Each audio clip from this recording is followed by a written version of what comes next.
A service of KIBMradio.com, the Internet's home for an all old-time radio.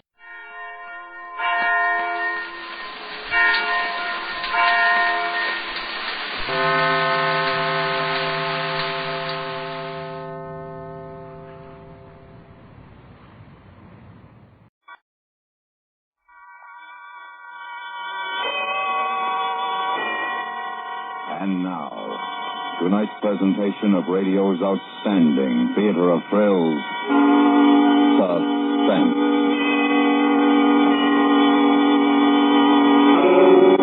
Tonight, we bring you the true story of 5 polar explorers and their race against death. We call it The Diary of Captain Scott. So now, starring Ben Wright, here is tonight's suspense play, The Diary of Captain Scott.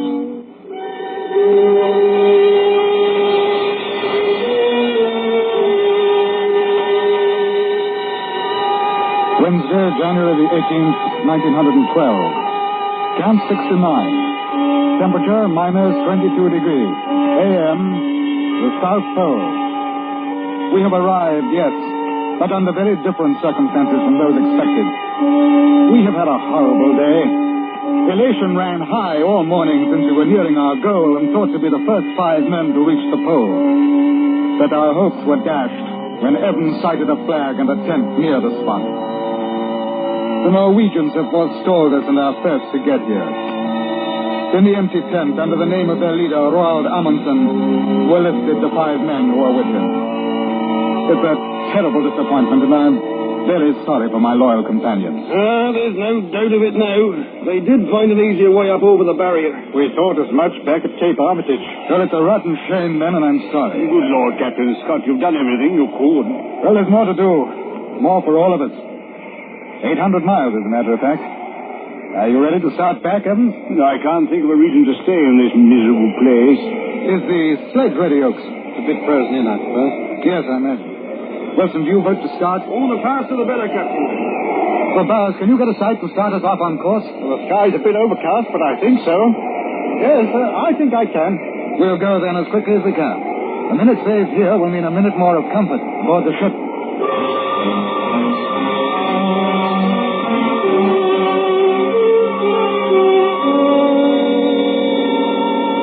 January the 18th. Temperature minus 20. PM. The moment of departure is here. It is impossible to collect our thoughts, since few of them are voiced. But I know that the same are with all of us. Can we pull the heavy sledge that great distance, 800 miles over trackless, windswept barrier and drift? Can we find the carefully arranged supply camps we left on our trail? Can we trust our navigation instruments? Can we survive?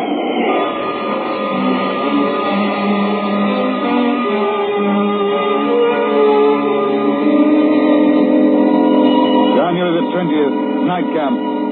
Temperature minus 25.6. Came along well this afternoon for 3 hours, but then a rather dreary finish for the last hour and a half. Weather very curious. Snow clouds looking very dense and spoiling the light pass overhead from the south, dropping very minute crystals which absolutely spoil the surface. We had extremely heavy dragging and were forced to stop when Wilson suddenly discovered that Evans' nose was frostbitten. There's no doubt that Evans is a good deal run down. His face and hands are badly blistered. Oh, too. Now Bowers comes into the tent to report his last sighting. I counted an accurate one with this sky. I don't like it. I don't like it either. What do you think it means? The weather's breaking up? I don't know, Oates. How accurate was your sight, Bowers? I can't be sure. I should say that if we aren't on our line of march, that we're very close. A few points could be quite important. I know, but our next camp is no more than 7 miles. Well, that simply means that we're 7 miles off schedule. I'd plan to be there tonight. I can go on, Captain. I feel better now. No, Evans, no. We'll stay the night and get up early in the morning. But we must have fewer delays.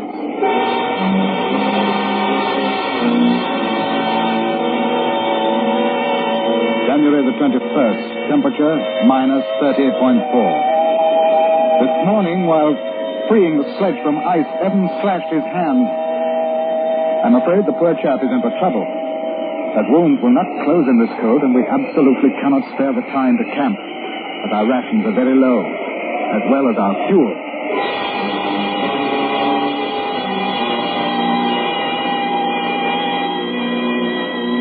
January 28th, night camp.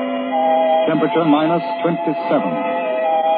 The miles continue to fall behind us, but with painful slowness. Our diet, and with it our general condition, has improved since finding our half-degree supply camp. Only 42 miles to the next one. But we are not without ailments. Oates is suffering from a very cold foot. Evan's hands and face are in a horrible state, and tonight Wilson is suffering tortures from snow blindness. Bowers and I are the only ones without troubles at present.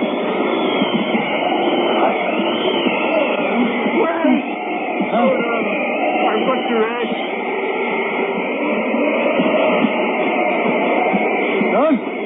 Don't try to help, Evan. Just hold to the sledge. I wasn't helping, Captain. But I've got to rest anyway.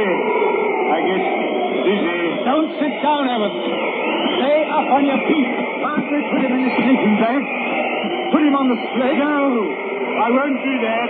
We can pull him. I won't do it. If it's for the good of the rest of us, Evan, no. I'll stay here first.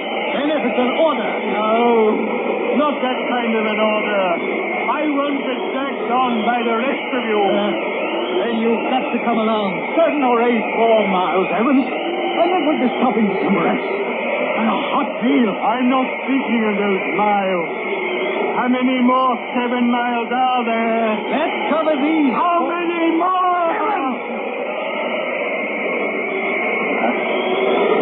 I'll do the best I can. I'm sure of it, Evans.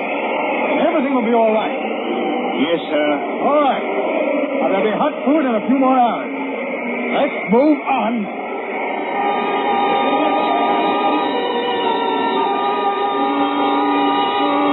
February the 11th. Temperature minus 26.2. The worst day we have had during the trip, and greatly owing to our own fault. We started on a wretched surface pulling on skis. The light was horrible. Dulled by fog, it made everything look fantastic. As we went on, the light grew worse. We found ourselves in pressure. Then came the fatal decision to steer east. The disturbance grew worse, and my spirits received a very rude shock. The farther we plunged ahead, the less possible it seemed that we could find a way out. We struggled until 9 p.m. and could do nothing more but make camp. There is no getting away from the fact that we are not pulling strong. Pony sled. All right, pony sled.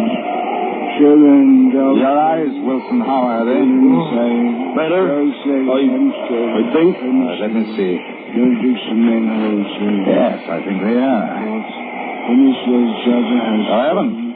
Evan. Yes. What do you say? Was I saying something? I didn't think I was. I thought I was asleep. And perhaps you were. Know what you were saying, Evans? You were naming the schools that donated sledges to the expedition. Oh, I thought I was asleep. I must have been dreaming about home. I like it better there than I do here. I mean, I like dreaming about it. I like it asleep. You'll get as much rest as you can, Evans. We want an early start. Yours, how's your foot? It's better, Captain.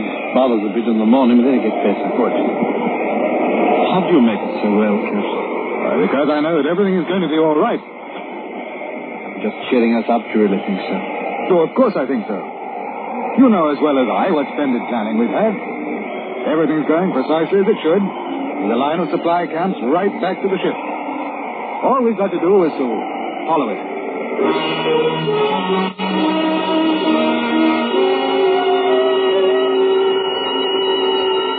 February the 17th.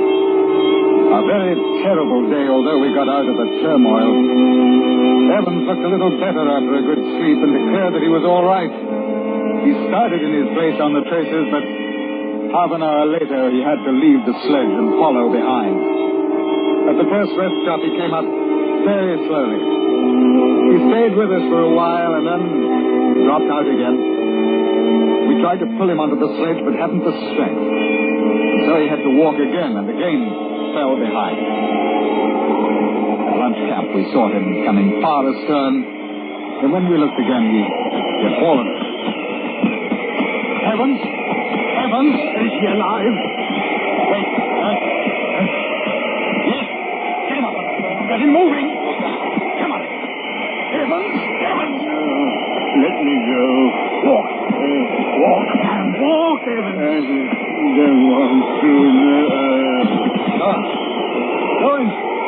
Get the others, Bowers, and bring the sledge. Right. Evans, will you listen to me? You can't lie there. You've got to move. Evans, come on.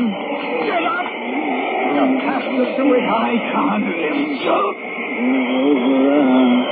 Overarm, I think. No fracture.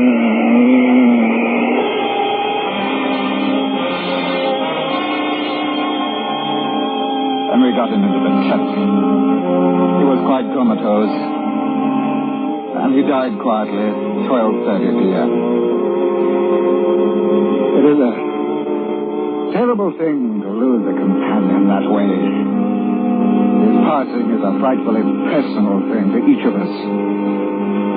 As is usual, our doubts and fears are not voiced. But I don't think that one of us does not wonder how many of the remaining four can survive.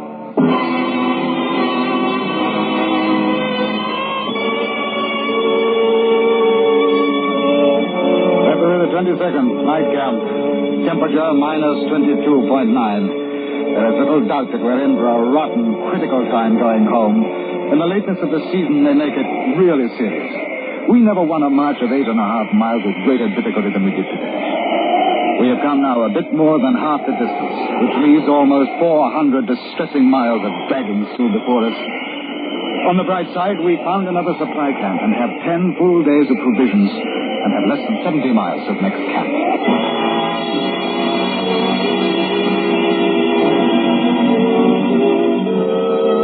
March the 1st, lunch.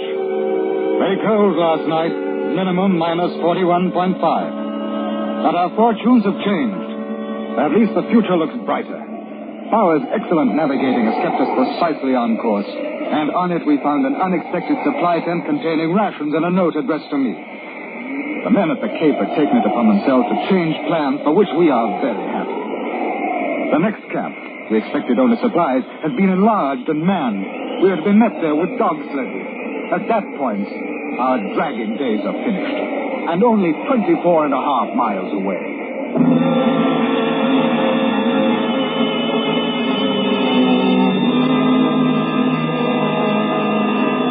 March the 2nd, night camp.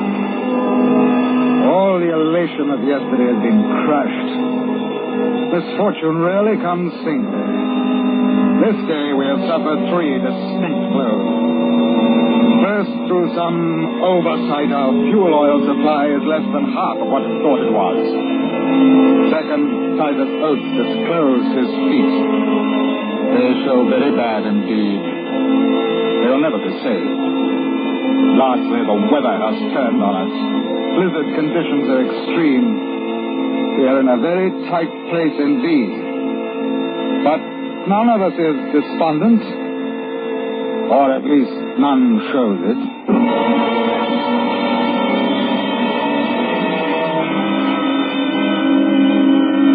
March the 10th, things steadily going downhill. Midday, minus 43. Blizzard still with us.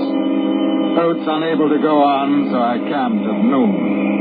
I've covered only 11 miles in the 8 days past.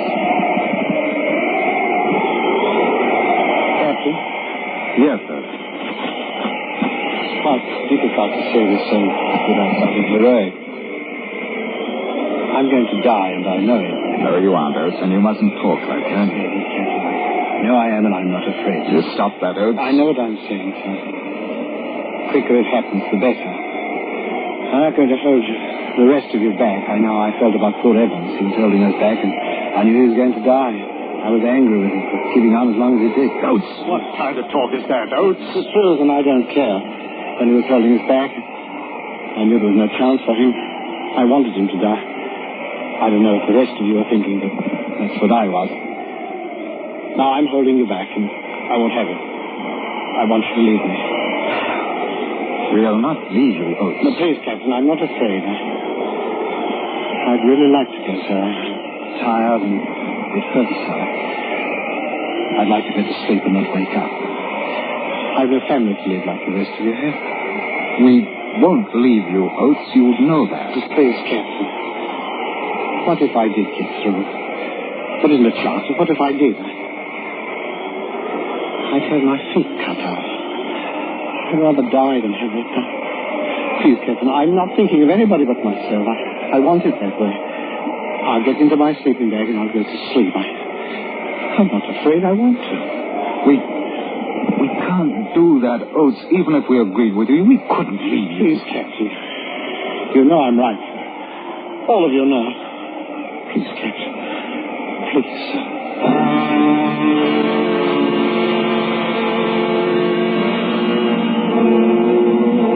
March 16th or 17th. I've lost track of dates, but I think the last is correct.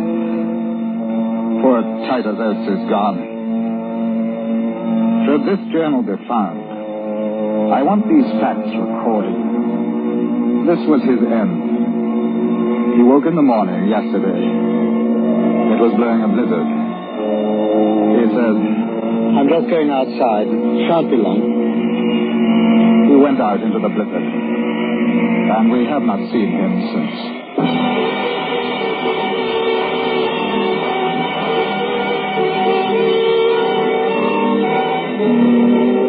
March 18, night camp.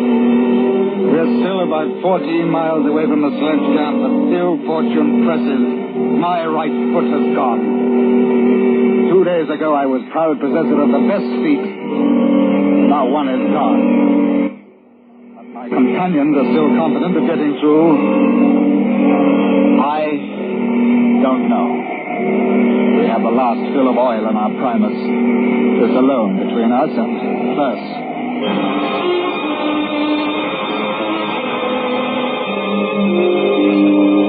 March the 21st. Got within 11 miles of Dog Sledge Camp yesterday, but blizzard forced us to lie up. We cannot move against it. We do not dare to leave the tent. We would surely die if we did. If conditions...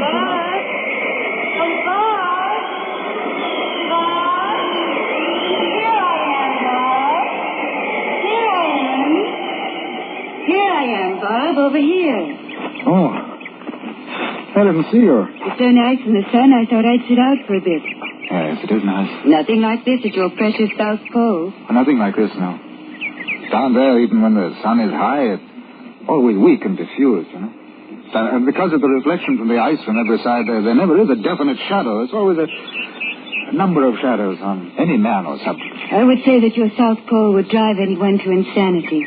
Oh, I think it has. And then, when it's low, the sun, there's a never-ending twilight that holds today and yesterday together for months instead of moments. I remember when we reached the pole, the endless white deserts, undulating, but offering nothing to stop the frigid winds that sweep endlessly on. I think you love it. No, I hate it. Because 5 men marched to the pole and they say they've conquered it. But they haven't. It will conquer them. You'll never go back, will you? No. I didn't want you to go, remember? I was afraid that you wouldn't come back. Do you remember when I said that? Oh, yes, I remember. I laughed at you, didn't I? I was such a coward. I laughed and told you that I'd conquer it just for you. That I'd name a glacier for you. And I ask you how a woman should act when a glacier is named after her. Well, I didn't name a glacier for you, but I thought of you, Kate. I thought and dreamed of you so often. It's important that you know that. Scott. Kate, I love you. And at this sacrifice... Shot? What? Oh, yes. Bowers. Wilson. Dead. Oh. Wilson? Oh. Wilson is dead.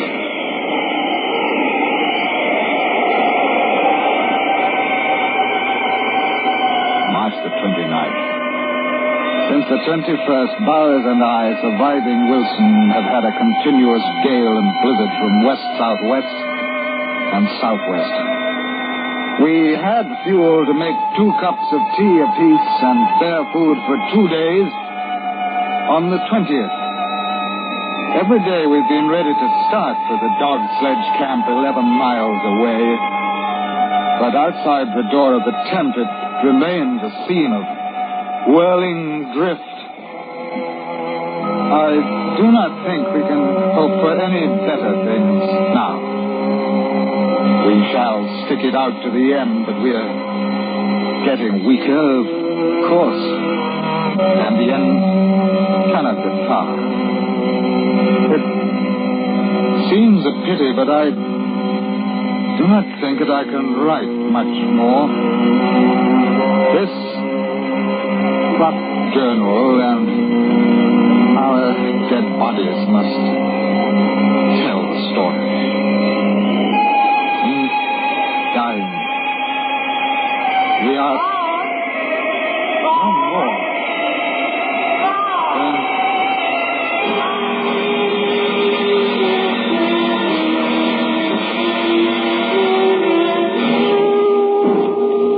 The following year, an expedition formed by Captain Scott's comrades at the main depot at Cape Armitage set out and found his body, along with that of Bowers and Wilson. Search was carried on for Oates and Evans, but they were never found. A great cairn was built at the site of Scott's final camp, a trivial monument to the courage of 5 men, and especially to the complete devotion to duty of Robert Falcon Scott, who, until his dying breath, continued to keep a record of the fatal journey.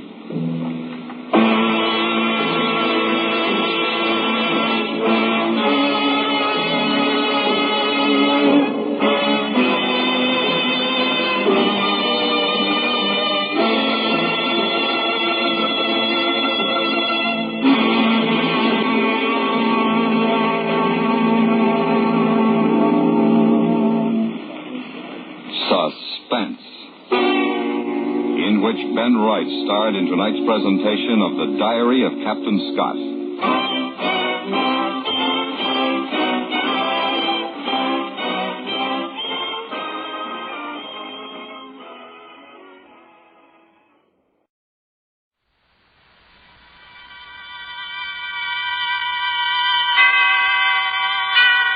And now, tonight's presentation of radio's outstanding theater of thrills, Suspense. Tonight, we bring you the story of 3 convicts on a road gang in Florida who planned the perfect escape through the Everglades. We call it Quiet Night. So now, starring Stacey Harris, here is tonight's suspense play, Quiet Night.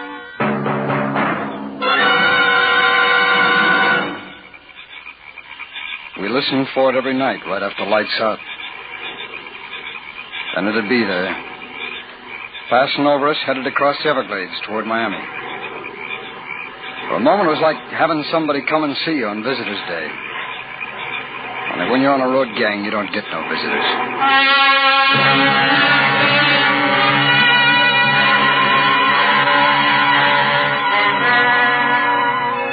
There were 80 of us in that camp on the edge of the mangrove swamp.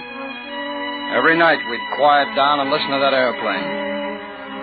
Wondering about the people up there, where they'd been, where they were going, and wishing we were going with them. Then it'd be gone.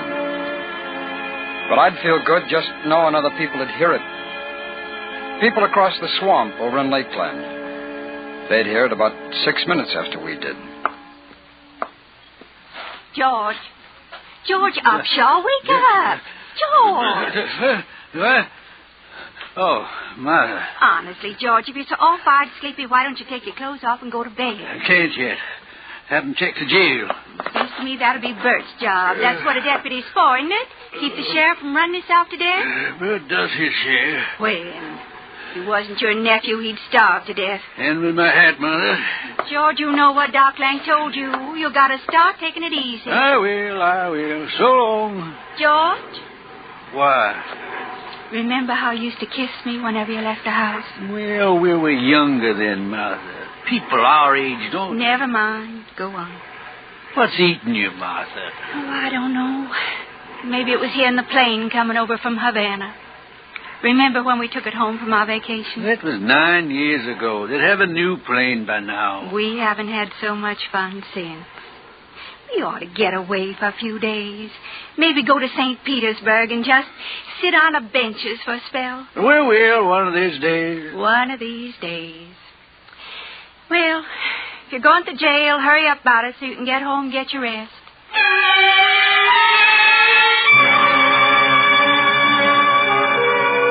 It took the plane less than 4 minutes to cover the 12 miles between the sheriff's farm and the parking lot next to the county courthouse. How's this stinking mosquitoes? Want to put the window up? No, it's too hot. Bert, we ought to get out of here. Can't, honey. I'm on duty. I don't mean tonight. I mean get away from Lakeland for good. Where you figuring on going? Oh, up to Jacksonville over in New Orleans. Nah. Wouldn't work. Now, what makes you talk like that? You? Me? If you didn't settle down. I wouldn't do what your husband did, but I wouldn't stay around you for 2 seconds. Honey, I never loved Harry. And you shouldn't have married him. I had to. I hated my folks. Harry got me away from them. How old were you? Almost 17. Bert, I wrote Harry today. Oh? I told him I wanted a divorce so I could marry somebody else. You will marry me, won't you? I'd like to see somebody try to stop me.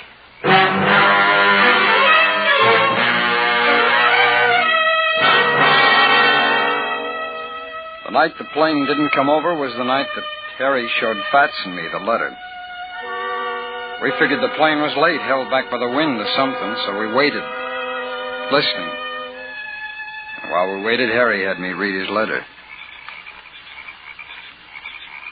You through, Joe? Yeah. What'd you think? It's tough. Let me read it, Harry. Later, Fats. Listen to this, Joe. He's a wonderful man. I'm sure he'll treat me good. How do you like that? It's tough, Harry. Well, what do you expect, Harry? No woman can wait 10 years. Why, you fuzzy little... Quiet, you guys. Listen. You hear it, Jeffers? I thought I did. I guess not. She sure turned out to be an ever-loving wife, didn't she? Makes me wonder if I did right killing Red Simmons. Maybe it should have been her. But you could still do it, Harry. We get enough money, we're making a break. Ain't that right, Fats, I told you before, don't talk about it, huh? We sure surprised her. Any of you guys got the makings? Yeah. Just don't forget where you got them, huh? Thanks. Hey, Harry. Yeah? You know that picture you got of her? You know, the one where she's wearing shorts? Yeah? Well, I was just thinking, you don't want it no more now. Why don't you give it to me, huh? Okay, Harry? What would you do with it, Fats? Oh, nothing. Just I ain't got no family, and I could sort of make like she's kinfolk. You know what I mean, Harry? I know what you mean. Well? No. You guys, you ain't got no feelings. Here's your tobacco, Joe. Thanks. That's okay, Jeffers. Joe, that plane ever been late before? Not since I've been here. Man, I'm getting nervous. Where do you suppose it's at?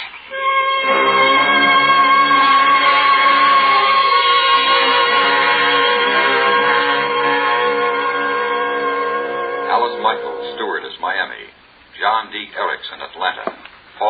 Martha, why don't you turn that thing off? Do they know what went down yet? One of the CIA men spotted it about 30 miles this side of Sable Lake, right in the middle of that cypress swamp. How are you going to get to it? Walk. Only way we can. George! Now, Martha, don't worry. Bert's going with me. We'll have plenty of help. From where? Who's going to help? We're taking 4 or 5 trustees from that road gang. They're closer to it than anybody else. They're going to help you walk, George? Now, Martha. You know what Doc Lang said? You aren't to exert yourself. I'll be all right. I swear I don't understand why it's your place to go at all. Martha, as long as I'm the sheriff of this county, it's my job. When you'll be back? I don't know. Depends on how long it takes us to get in there. Yes, there's Bert with the truck. Bye, hon. Be careful, George. I will.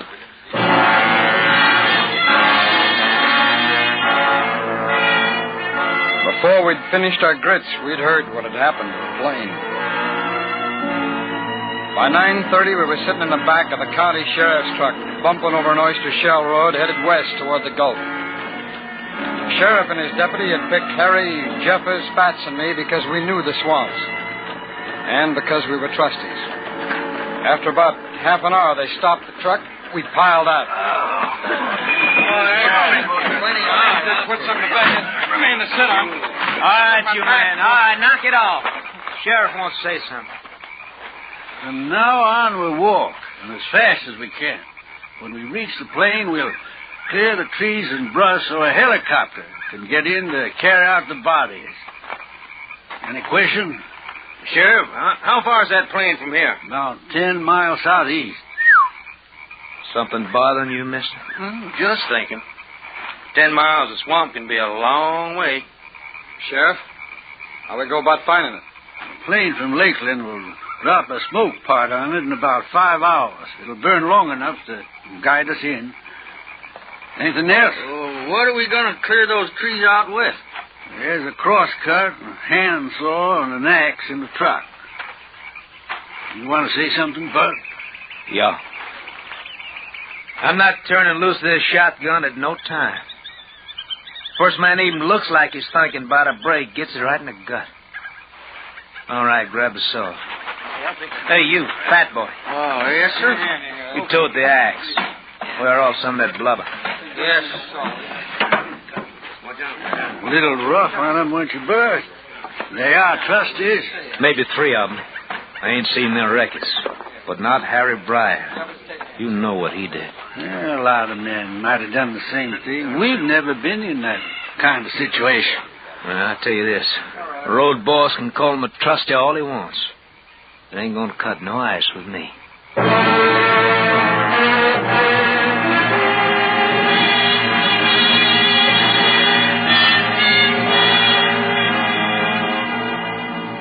We started then, single file, with the sheriff leading and the deputy behind us.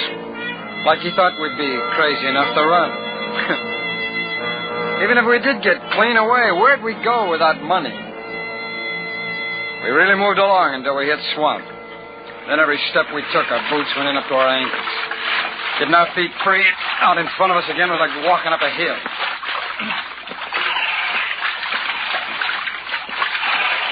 Joe. Yeah. Look at the sheriff. What about him?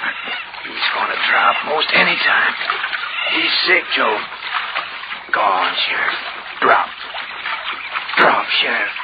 Go on. Drop. Drop. Drop. Right here, Sheriff. Here, take a break, you men. Fall out. Fats. Hurry. Bring your backs up against this tree.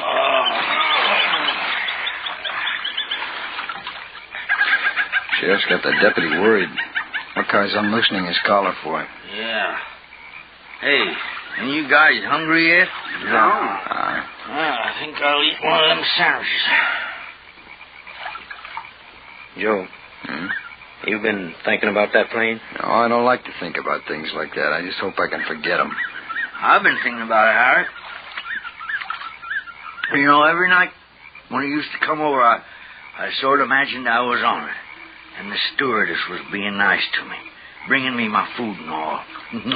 Boy, she was sure pretty. I mean, at least I thought... Shut up, Fats. Stop talking about it, will you? Joe, that plane was carrying lots of things besides people. Maybe. No, maybe. That was a big plane. 4 motors. A plane like that carries mail, packages, sometimes real valuable stuff like money being shipped from one bank to another. Yeah, Harry. And what's been holding us up? Money. It's no good, Harry. You crazy? Why not? How are we going to keep the sheriff or that deputy from seeing us? Well, there are 4 of us. They can't watch all of us at the same time. Come on, Joe. It's what we've been waiting for. Ain't it? Tell him it's what we've been waiting for, Harry. He knows it. I don't need to tell him. Well, I guess we got nothing to lose. Okay, Harry, okay. Knock it off. Comes the deputy. You. What's your name? Joseph McGuire. What are you doing? 8 to 10, armed robbery, second offense. You? Henry Fats Carver? Offense? Oh, sir, it was a misunderstanding. I know you're innocent. Yes, sir. Sure glad. Never mind. All right, I know you, Harry. You? What's your name? Paul Jeffers, sir. Offense? Burglary, first offense. You think you can find your way back to the truck? Why, yes, sir, I think so. All right. Go on over to the sheriff. He's sick. You're taking him back, and don't you rush. Do it easy, yeah? Yes, sir.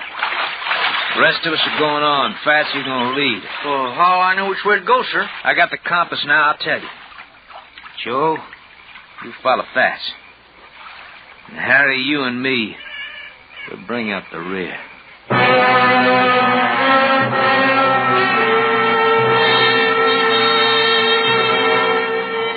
Started again. And there are only 4 of us now. Fats, Harry, me, and the deputy. 3 of us against 1 of him.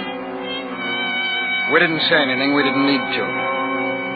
But we were waiting for that one moment when he'd take his hands off that shotgun. And then it came. Okay, Fats, hold it up. You men see smoke rising off ahead? No. Not yet. Hey, Mr. Deputy, can't somebody else carry this here axe? No. Joe? Yeah, Harry. Sir, are you sure we're headed in the right direction? I'm sure. He's not so sure. Look at him, Joe. Yeah, I know. He's going to reach in his pocket for that compass. Fats, there he goes. Now, Fats, now! The gun, Harry! Get the gun!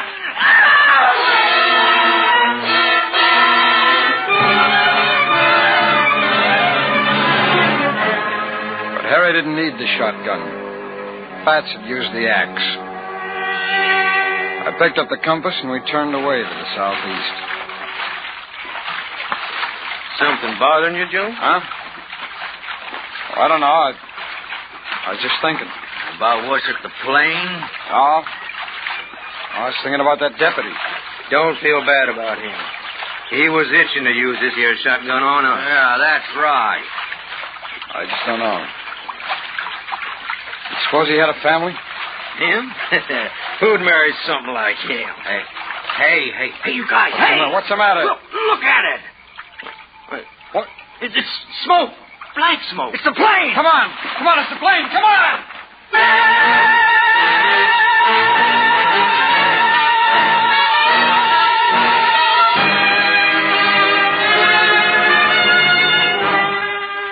You are listening to Quiet Night, tonight's presentation in radio's outstanding theater of thrills, Suspense.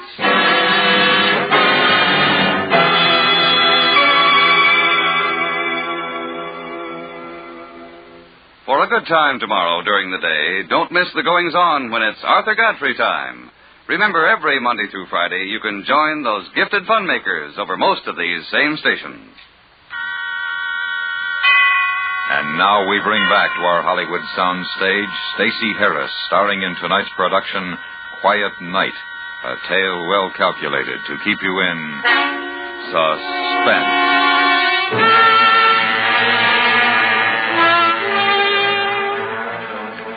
We were heading for that thin stream of black smoke rising out of the swamp that marked the position of the fallen plane. Ahead of us in a straight line, about 200 yards long and 50 wide, the tops of the trees have been neatly sheared off by the wings. Then we saw it. Parts of the plane were scattered about in the mud as far as we could see. The wings had burned, but nothing else. The cabin was in two sections, with the larger section dead ahead of us. We climbed up into it.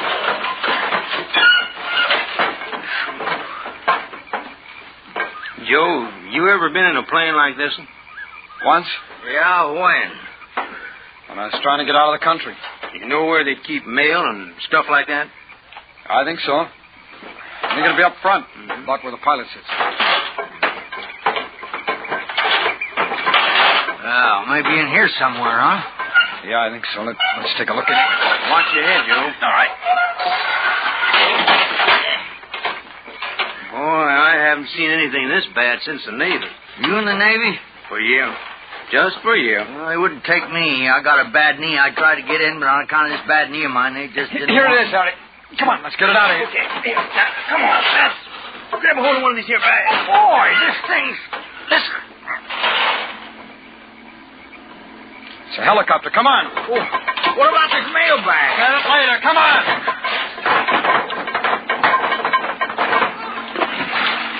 Now grab the axe, Fats. Hurry over here. Now, Fats, get busy chopping on that tree. Go on. All right.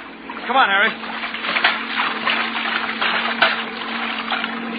Where is he? Can you see him? No, not yet. The tree's too thick. He's going to have to get right over us. Here he comes. Act natural. Cut out the jump, Fats. Smile. Breathe to him. That's it. Now give everything fine. Smile. Hi. Hi. Hey. That's it.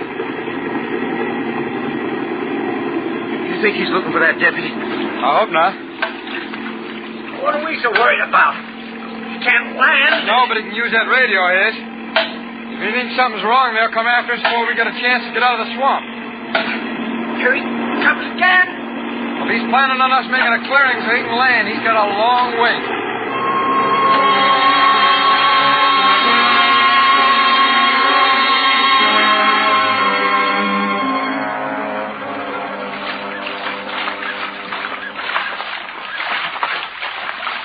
How much out of that mailbag, Joe?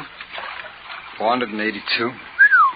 Not bad. Well, why don't we look in that other part? Maybe we'll find some more stuff. In a minute, Fats. Altogether, we got about 1,500. That'll get us to Cuba. From there, we can work our way down to South America. When do you think we'll get there, Harry? Couple of weeks, Fats. We can rent a boat in Lakeland. A friend of mine's got one. Now, that's providing we get across to Lakeland tonight. Yeah. How far is Lakeland from here? 15, 20 miles. I'm tired. How come we got to make it all in one night? Huh? Because that helicopter will be back in the morning, and when there's no place for him to land, he's going to know what's happened. Oh. We better leave in about an hour. Hey, we got any more of them sandwiches left? Nah, nothing. You're so hungry, Fats, why don't you take a look in the galley? No what? The galley. Oh, over there, the tail section. The stewardess usually keeps the food back in there. I'll go take a look. Cigarette, Joe? No. Tailor-made? I don't want one, Harry. Okay. Oh, here. Let me give you your You share. keep it. What? Keep it, I said. I don't want it. What's the matter with you? I don't know. I'm getting fed up with everything. Us, this place, Fats, you, everything. Nah, you'll feel better when we get on that boat to Cuba. Hey, you guys! Now what? Yeah? Come here, quick! What is it? Take a look through here. Look. There's a young kid. Got her. Let me see. This kid's alive. You crazy. How could he be? I don't know, but look at him. Nah, he's probably so messed up inside he won't live long. You can't tell. Kids like this are strong. They take a lot, bounce back hard. What you reckon we should do about him? Nothing. Just walk away from him. Just forget he's here? Well, what else can we do? You a doctor? Am I? You don't look like he's hurt so bad he ain't bleeding. If we're going to get to Lakeland before morning, we can't fool around with him. Fats, take this rag outside. Dip it in some water, will you? So you put a cloth on his head. What are you, Joe? Some kind of healer? You got a magic Go on, cloth? Fats. Do it, huh? Come on, Harry. Help me straighten him out. Come on. Take it easy. Hand me that blanket behind you. Joe. I'm not leaving this kid, Harry. What? I told you how I felt about things before. I'm fed up. I would have gone, but not... Well, I can't now. But, Joe, you're the one that's been talking escape. You stood by while we killed the deputy. All right. So you watched... All right. Now, all of a sudden, you get religion. Why? This kid, that's why. This kid dies, he'd be just the same as if he were with barrels of that shotgun right in his face and pulled the trigger. Now, how do you figure that? Because if that helicopter had a place to land, he'd be in a hospital by now. That's how. Hey, guy. Sun's starting to go down. Give me that rag. Hey, maybe I can help, Joe. Let me see you. Get out of here, will you? Now, go on, both of you. Get out.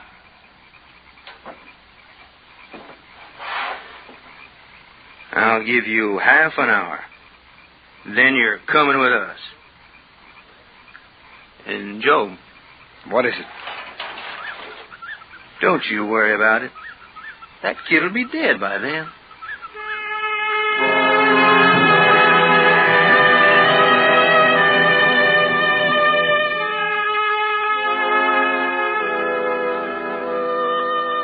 But the kid didn't die.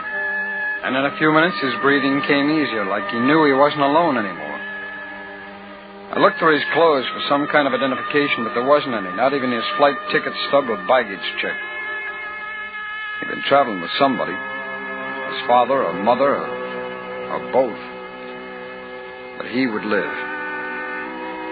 Yeah, I'd get into a hospital in time, and someday he'd know what I'd done for him.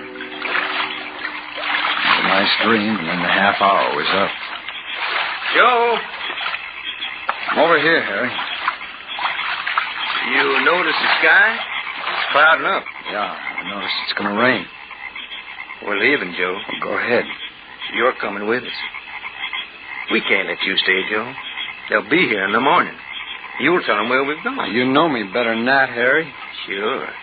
Not even if they promise you a pardon, huh? I'm not going with you, Harry. Now, you and Fats can... Where's Fats? Where is he, Harry? Fats? Fats? Hey, Joe, come on! He's doing it for you, Joe. For you! Fats. What did you do to the kid? Now, Joe, I didn't do nothing to him. Harry told me to, but I didn't. Don't hit me, Joe. Please, don't. That's enough, Joe. Cut it out. You put him up to killing the kid, huh, Harry? It's for your own good, Joe. For all our good. We gotta stick together. No. Not now, not after this. You got a choice? I think so. Against this shotgun. It's clouding up outside, Harry. You can't make Lakeland without stars. Or without a compass. What? Where's it at? What'd you do with it? No soap, Harry. You want that compass? You give me the shotgun. You hit it while you were outside just now. That's right, Harry. Tie him up, Harry. We can make him tell us where it is. You want to try, fat boy? You go ahead. Well, go on. You got all night. No. You know we haven't. Okay, Joe. You win. Oh, Harry! Shut up. All right, Harry, break the shotgun. Come on. Give me the barrels, and I'll go get you the compass.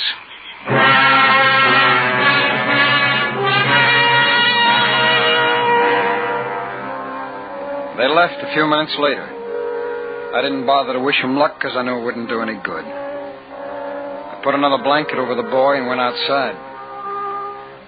It was just beginning to rain when I picked up the axe and started chopping away at one of the giant cypress trees. Might take all night. But tomorrow, that helicopter had a place to land. And I heard it. Like a ghost coming in from the Gulf. Heading across the Everglades toward Miami. People in Lakeland would hear it about 6 minutes. Other people, too, clear across the state.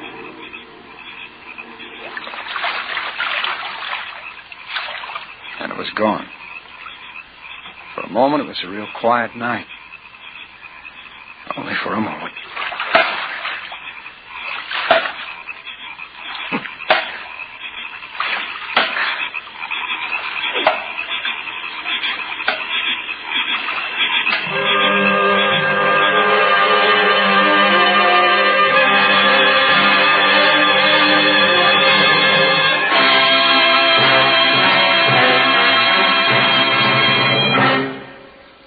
Suspense, in which Stacey Harris starred in tonight's presentation of Quiet Night.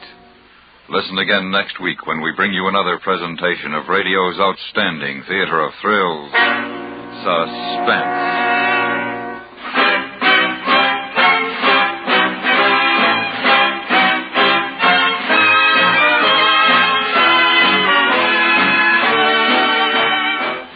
Suspense is produced and directed in Hollywood by Anthony Ellis. Tonight's script was written by Charles B. Smith. The music was composed by Lucien Morawek and conducted by Wilbur Hatch. Featured in the cast were Helen Klebe, Herb Butterfield, Charlotte Lawrence, Tony Barrett, William Forrester, Joseph Kearns, Joe Duval, and George Walsh. For dramatic excitement, don't miss the next explosive episode of The FBI in Peace and War, tomorrow night over most of these same stations. Stay tuned for 5 minutes of CBS News, to be followed on most of these stations by The Jack Carson Show.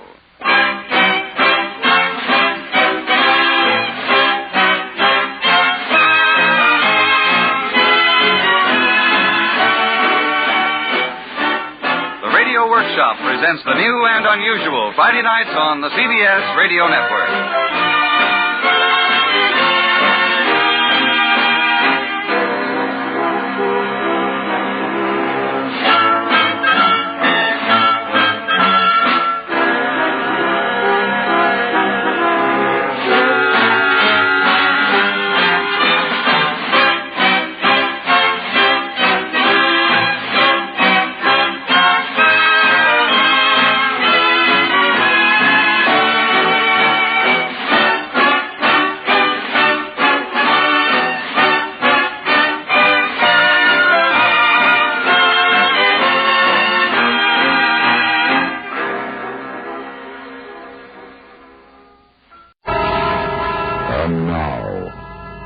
Presentation of radio's outstanding theater of thrills, Suspense.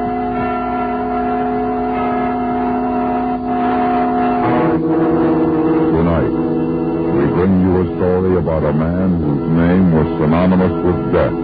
We call it The Groom of the Ladder. So now, starring Hans Conried, here is tonight's suspense play, The Groom of the Ladder.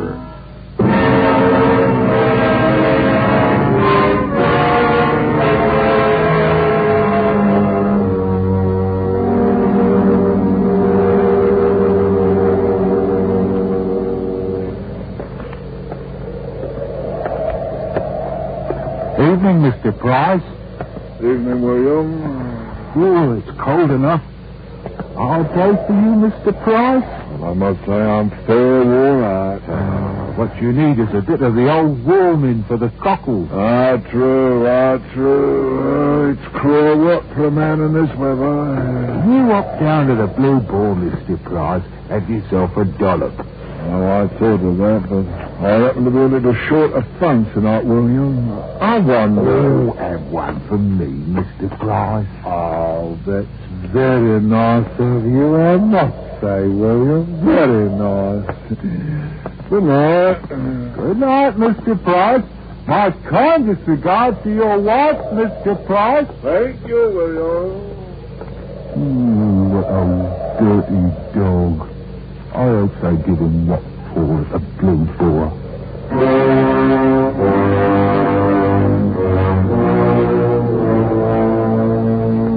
Nasty little rat, that William Hartley. I've got to keep an eye on him. Oh, what right's he got to look at me like that? I know that he's thinking, get my job. A chance of that, I'll see him turned off first. Oh, I got a thirst. I should go home, I suppose. Let her be grousing out of all neck. I'll let her grouse. I got me rights. Blue ball for me.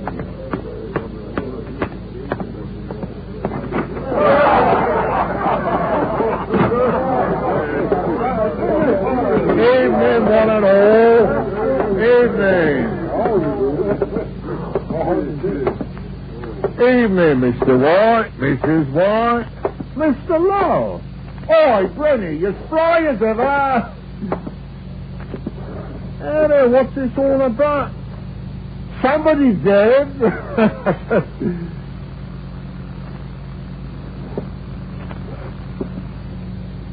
That's the way it is it? Keep her! Ale! I said ale!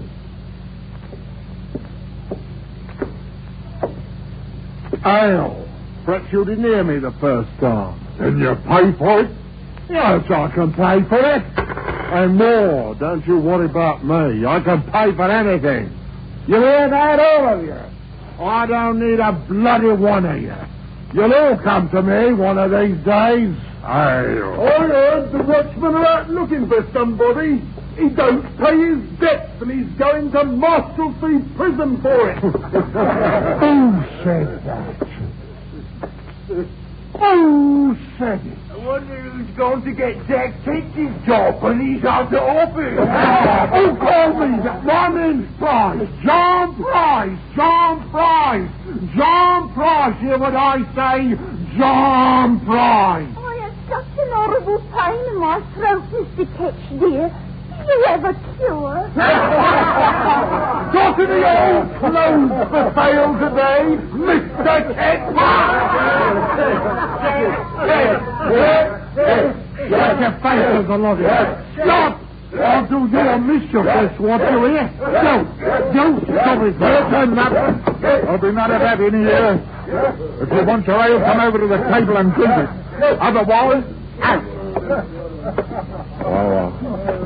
I'm sorry I lost my temper. I'm sorry, I'm just very tired tonight. Accept my apologies, Keeper. I don't accept nothing from you except your money. I have to serve you, my charter says so. But no trouble from you, or out you go, and that's a fact, and don't forget it.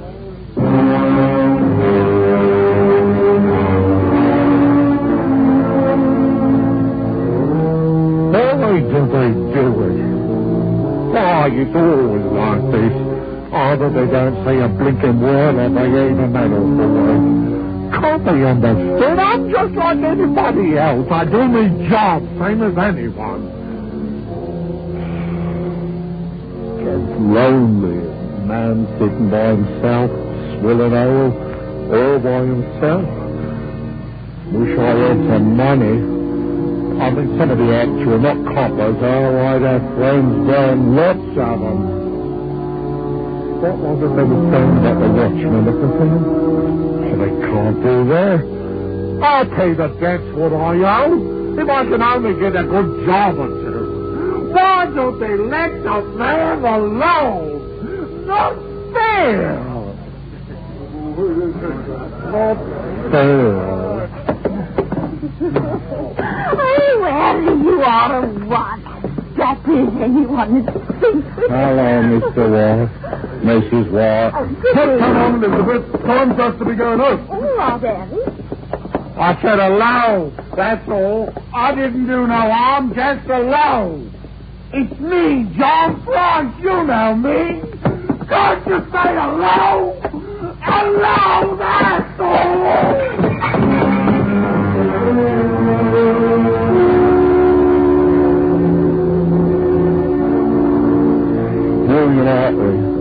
He come to the Blue Board to laugh at me.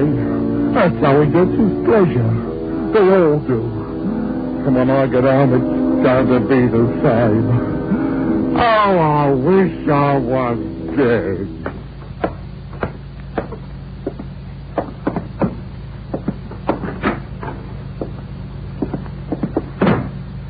John Price? That's you? Where you been?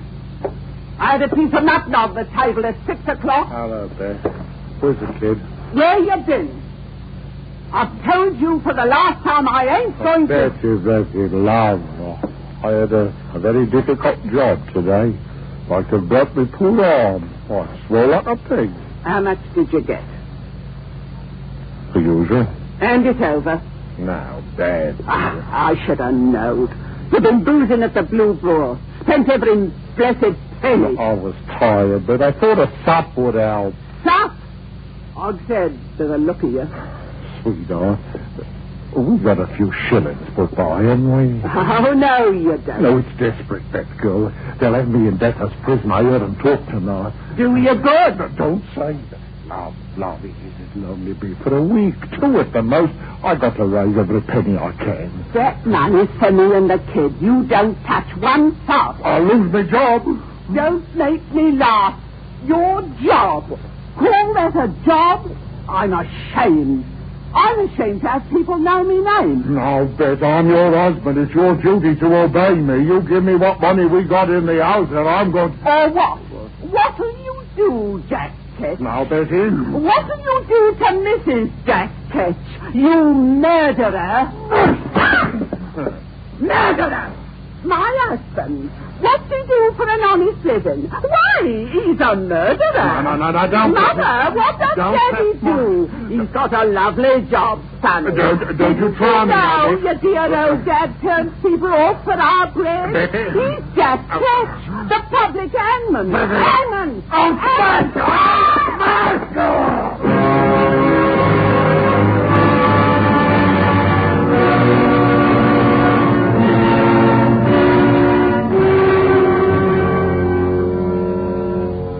I suppose it was wrong to beat her like that. What's a man to do?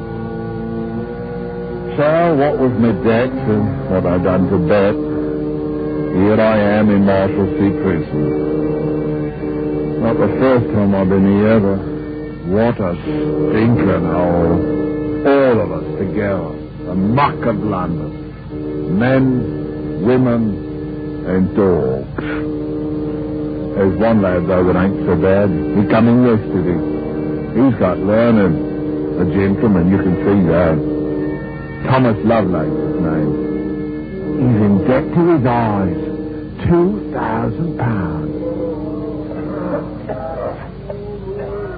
I'll be here until I rot, Chris. Oh, I wouldn't say that, sir. There's always hope. You've been here before? 3 times, sir. This is my 4th. And always for debt. Of course, there was the matter of my wife, Betty, this time. What did you do for a living, Price? What's the matter? Hadn't you noticed? The others, they never talk to me. Haven't you noticed? Not particularly. I'll tell you why. Because I was in the employ of His Majesty. In service to the crown. That's why. That's why they don't talk to you? Well, I suppose you won't either when I tell you. You'll find out in a day or so anyhow. What's the use? I'm the hangman. Hangman? But I thought that Jack Ketch was here. They call me. Oh. I thought so. Go on, sir. I won't trouble you. You're a gentleman. You don't want the likes of me. You haven't got a very savory reputation, you know, Price. It was my job. Somebody had to do it. I've heard that you rather enjoyed it. That's a lie. What about the poor devils who paid you to put them out of their misery quickly? I was happy to oblige. Poor souls. Sometimes they give me a few pence to help them through the awful passage to heaven. But Lord bless them, I did my best. And if they didn't have any money? I wouldn't hold it against them. Of course, I'm not denying that a nice rack or press job was worth a few shillings extra. But wouldn't you have taken the money? I ask you, wouldn't you? I wouldn't have had your job, Price. Not for £1 million. Oh, well, that's the way of it. Each man to what he knows. Right, Mr. Lovelace? My profession is hangman. Yours is to be a gentleman. Am I right, sir? And we're both of us in debtor's prison.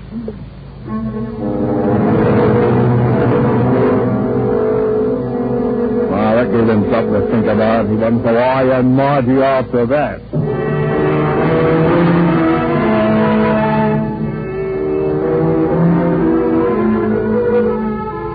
Mr. Lovelace never had visitors. I didn't either. But he's not till one day, 3 months after I first come here. And it was William Hartley. And I didn't like the nasty weasel smile on him. Well, Price, I heard about your misfortune and I came to sympathise. How thoughtful, William. How do they treat you in here? Oh, like a bloomin' hell, can't you see? Nasty smell down here. We haven't brought in the fresh roses yet. No. What about your debts, Price? Any luck? No. It's only a matter of £5. William Arthur, did you come here to help me? You're going to lend me the money. Have I misjudged you, William? Good friend. No, you haven't misjudged me, Price. I didn't come here to lend you nothing. I've come here like a good Christian to see you had your health and spirits. And I brought you a prayer book for your poor soul to feed on. Yeah, blimey. Change your ways, Price. Change your ways before it's too late. I'll change the shape of your head.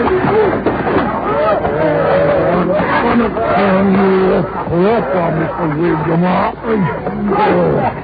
Let him go! Let him go! Get away from him, Mike! Stop it! Have you gone mad? You know what they'll do to you? You shouldn't have done that, Price. I won't forget. You'll pay for that.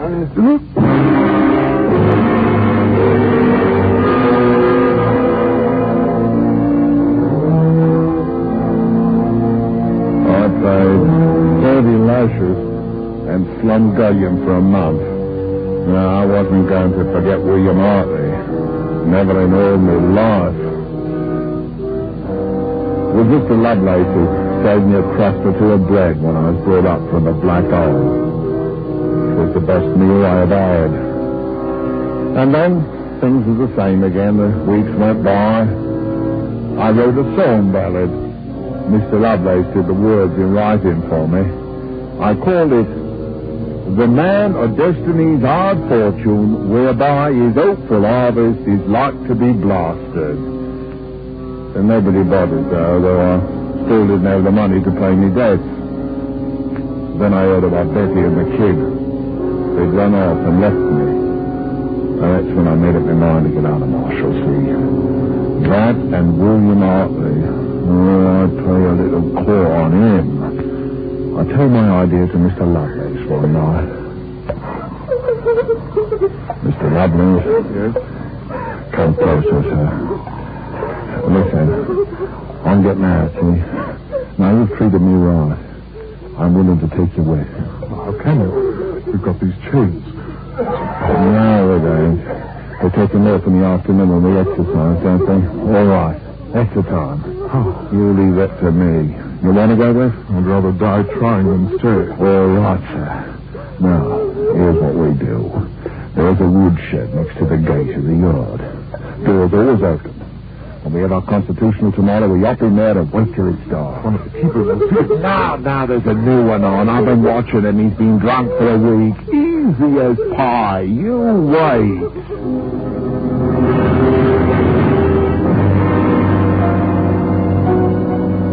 We did it.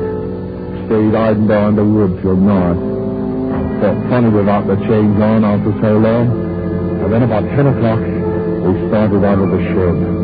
I took a thick stick from the wood pile.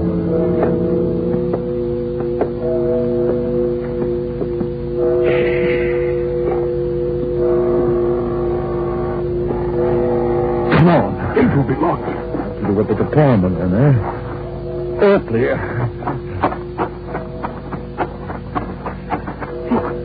He's asleep. We have to pass him splitting you ASAP. Very well.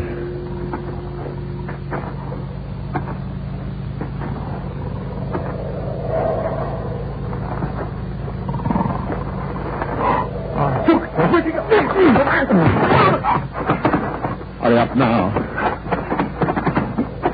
Give me an hand up first, and then I'll pull you over. All right. Now, give me your hand. There. Up you come. And there's London. Ain't that the loveliest sight? William Hartley's out there, in. Come on.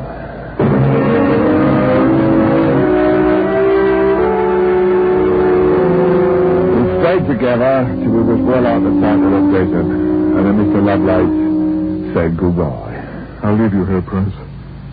I can't thank you enough for helping me. Well, you shan't meet again, I suppose.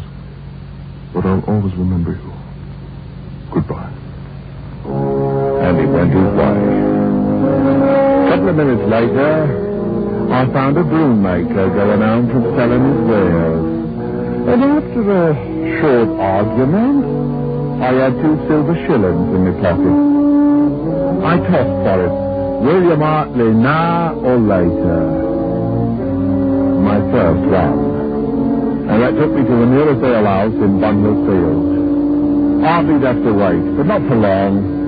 I was going to do him a mischief. Pay the little scut back before the night was out.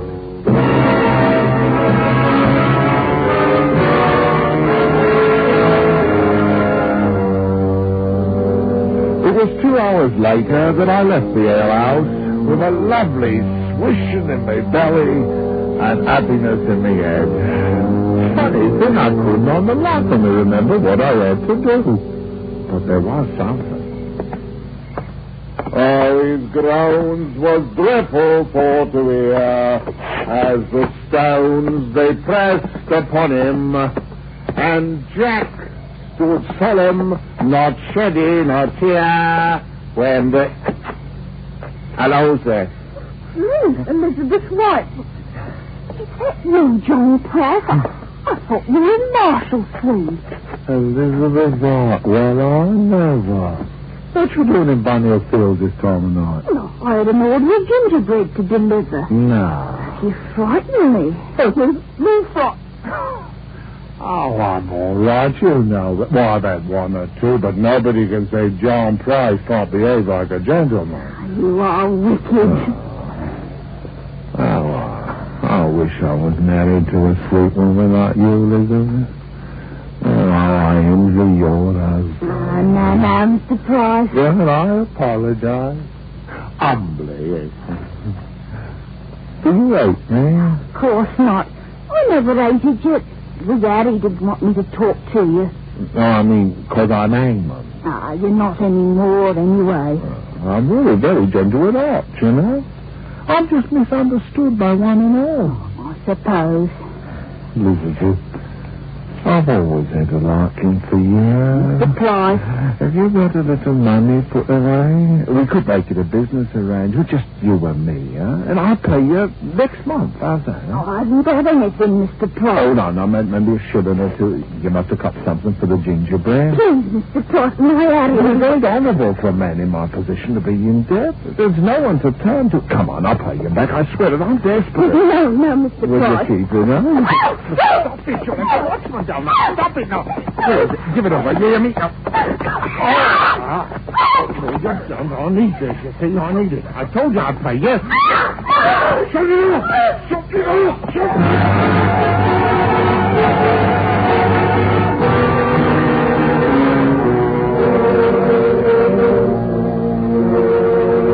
Well, here we are again. Newgate this time. The watchman got me.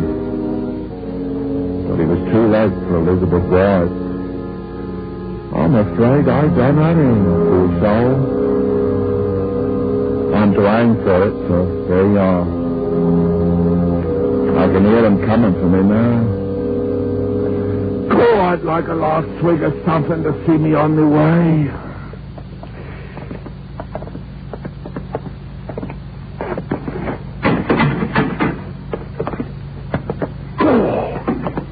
William Hartley. Are you ready, John Price? You nasty little winkle. You mean you're the hangman? I am. Oh, blood. I was coming back to turn you off, you maggoty worm, and I forgot. Or you wouldn't be here now. I bear you no malice, John Price. Oh, you won't make no hangman. Not for long, you wait. You wait. They'll start calling you Jack Catch. You wait. It's my duty. I always knew that someday I'd find my calling to protect the people from such poor wretches as you. I have found it. God blimey. I might have known. I might have known. Damn me, too. Well, I, for one, haven't got a brass farthing for you, McClure. They won't fetch something, so block you. I don't want neither. It's me job, John Price. Turning you off is me job, and that's what I'm going to do. You've come to a wicked end, as I knew you would. If I'm going to nab the stifles, and it's William Otley what's going to do it, I'm better off dead. Here, William. You write something for me on the wall, will you? Yeah, I got some charcoal. Yeah, right here. What? All right, now you write this. Right, here died John Price, hangman of London. He was turned off upon the gallows, which he had served so well in his day. God save the King in the year 1686.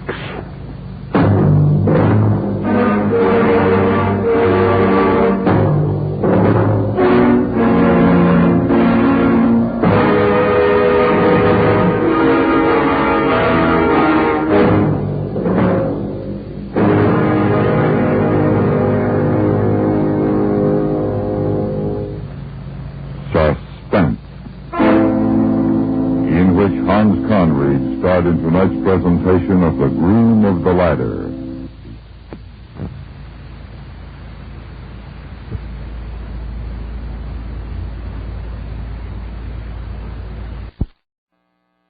And now, tonight's presentation of radio's outstanding theater of thrills, Suspense.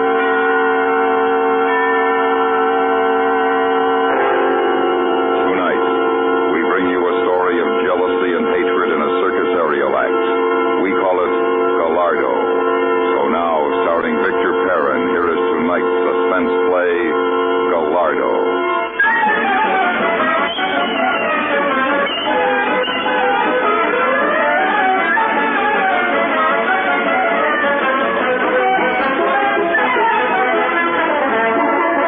I am not sure just when it was that I first knew I must kill Nicky.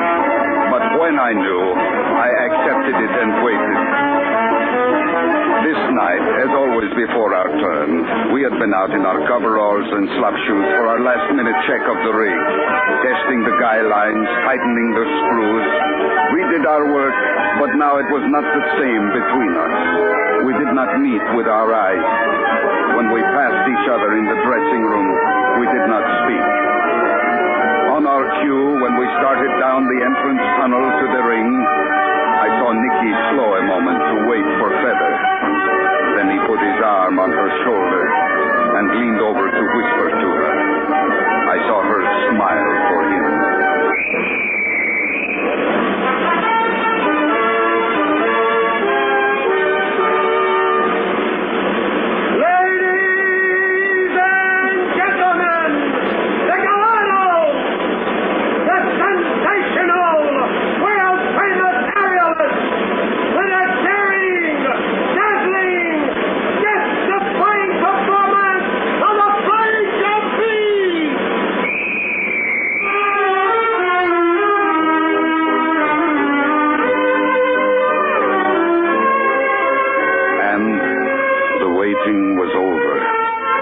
I would kill Nicky. I went up the ladder and took my place in the catch trap. Then I watched while Feather climbed to the pedestal board. So graceful, so lovely, so cruel. I shut my eyes tight with the pain of loving Feather, and I thought of that day she joined us.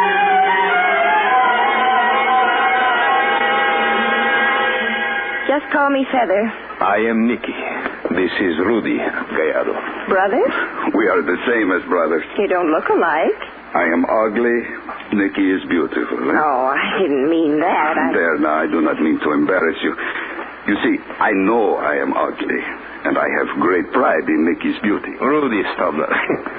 I was raised with Rudy by his family. I caught Nicky's first leap. When I was 6 and he was 9. Even at 9, one could see I had the shoulders for catching, but could never be a flyer like my father before me. Circus family, huh? In the circus, there have been Gallardos for over 100 years. I joined the circus to get away from a farm in Nebraska. You are recommended by Concello. Yeah, I toured with the big show last season. An act with 6 girls in Delamere. He was the principal flyer. He's good. Yeah. Now, here is the setup of our act, Miss Feather. Oh, just Feather. I left my real name in Nebraska. I see. Now, we open with you doing a seat jump, then a fliffy and maybe a double. You do the double. Well, I'll have to work on it. You will practice. Then we do some passing leaps. I do a double full twister, cutaway maybe. We'll work it out. Then, of course, I finish with the triple. Oh, I've heard about your triple. Oh, you have? I've heard you're as good as Cordona. Oh, no. Cordona was the master. Maybe someday I shall be as good. He is better than Cordona. He is the best ever. Rudy, if I am that good, it's only because I have the best catcher ever. The flyer is only as good as his catcher, and you are the best. You boys have quite a mutual admiration society going, haven't you? But this is true. Always there are Rudy's strong wrists, right there when I need them. You use a net, of course. The net is there, yes, but... The net is nothing in Nicky's triple. After the third spin on the breakout, so fast he comes, he would overshoot the apron every time. But we never think about that. There will always be Rudy there to catch me.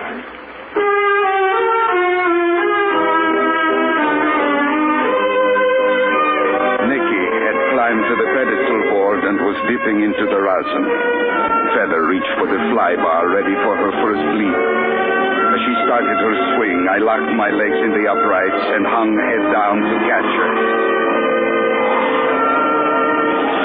On the catch, I thought of that day we started rehearsals, the first time I caught Feather.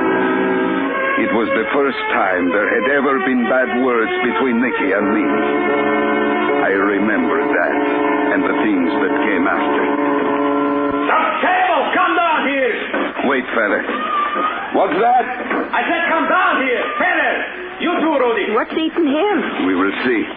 But don't try a come-down drop in the net. Take the rope. Hey, Whitey, get a spirit level on that long bar. The frame looks cockeyed. Here. I will help you. Thanks. You handle that net up there like it was a mattress. Oh, no. The net is never friendly. But it is better now than in the old days. In my father's time, the nets were made by fishermen, and they had not set the joints. What's the trouble, Nicky? Why did you call a stop? Because I thought it might be interesting to find out from Feather here just what she calls that stunt she favored us with, eh? Well, I'm sorry. It was a flyer we wanted, not a clown. I know it was bad. Never saw such a welt of arms and legs going in all directions. Well, the first try is done. I thought you were a flyer. I'll do it again. Yes, you'll do it again and again and again. You will please not make me sick with such a performance as I just saw. Nicky, do not be so hard on her. Anyone can get rusty. We've got 3 weeks to get this act ready. You will please not boss my act. Your act? Feather will rest. You will rehearse. Get up on the fly bar. You cannot order me around. Get up on the fly bar. I'm sorry, Rudy. I guess we better call this rehearsal off. You do not make the decisions. I am Gallardo. Just the same. I am going to my dressing room.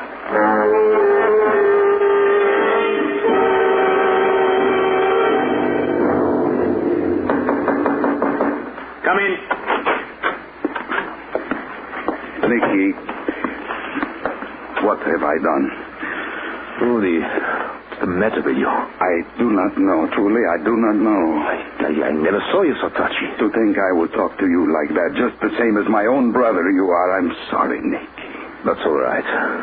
But, Rudy, watch it, huh? It's no good for a catcher to get jumpy. It is just the last few days since that woman has been here. Feather? Yes. Did you ever see anything so beautiful?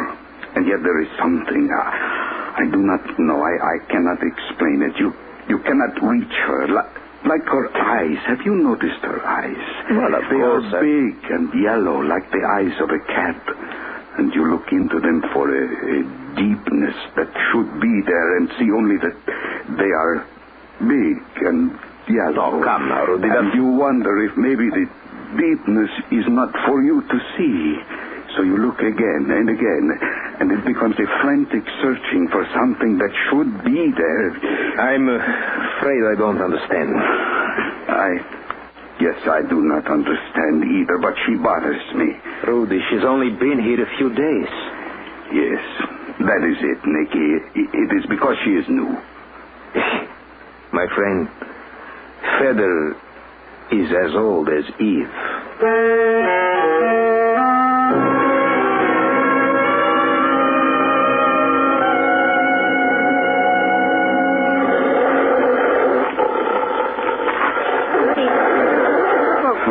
Jump like that. I'm not going to bite you.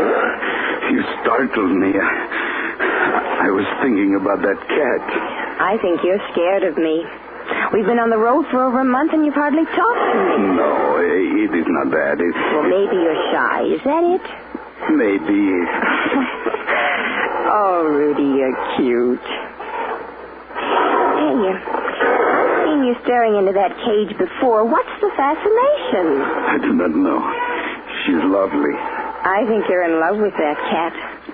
Did you know a Black Panther like that one killed Nicky's father? No. Not many people work with Black Panthers. Nicky's father had 8 tigers and a panther, which he loved. A beautiful animal. One night in the ring, the panther ripped him open. When they brought him to the dressing room, already dead, Nicky's mother looked at him, then took a gun to the menagerie and shot each cat between the eyes. Then she turned the gun on herself. That is when my mother took Nicky to raise. Oh, that's horrible. That is life. Things happen.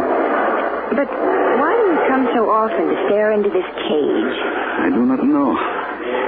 She is so beautiful. I cannot figure out her treachery. You're a strange one. We're moving tomorrow. Yeah, I know. Rudy, don't you think I'm beautiful? Oh, yes. Well, what's the matter? Don't you like me?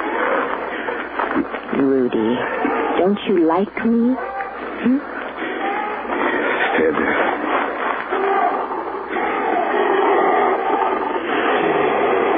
Well, that's better. I don't like to be ignored. It bothers me.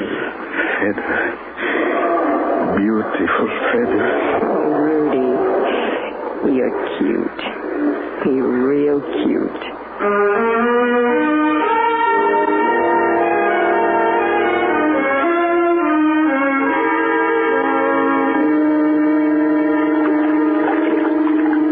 Hey, Rudy, hand me that towel, huh? Catch. Thanks. Well, it's a good show tonight, huh? Yes. Your best clothes are out. I'm going into town tonight. We're moving tomorrow. I know it. Well, you going, huh? What are you going to do tonight yourself? I think I will go play pinochle with Princess Olga. Princess Olga? She's over 70. Rudy, why don't you get yourself a girl? Have a little fun, huh? You have a girl, Nicky? I'm taking Feather into town. You're taking Feather? Yeah. We're going to have a little fun. You like Feather? Oh, she's quite a girl. Are you in love with her? No. Maybe I am. I love her. What? I love Feather. But you hardly talk to her. What do you mean? I guess I have loved her from the first time I saw her. The day she followed me into the menagerie after matinee, I kissed her. She wanted me to. Oh, Rudy, she was teasing. Don't say that. All right. Don't get sore. But look, she's my girl. Why should you have everything? What's the matter with you, Rudy? Maybe I'm jealous. You know, lots of times I don't understand you. Right now, I don't understand you at all. This is silly. There shouldn't be this trouble between us. You are right, Nicky. It is not good.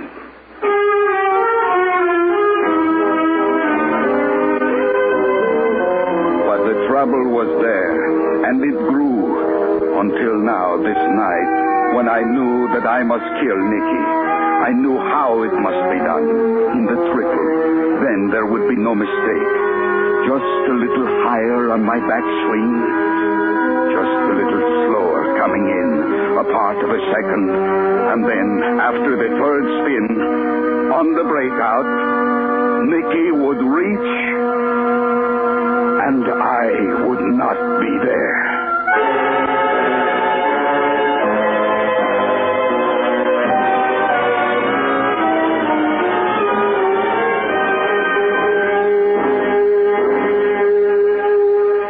Listening to Gallardo, tonight's presentation in radio's outstanding theater of thrills, Suspense.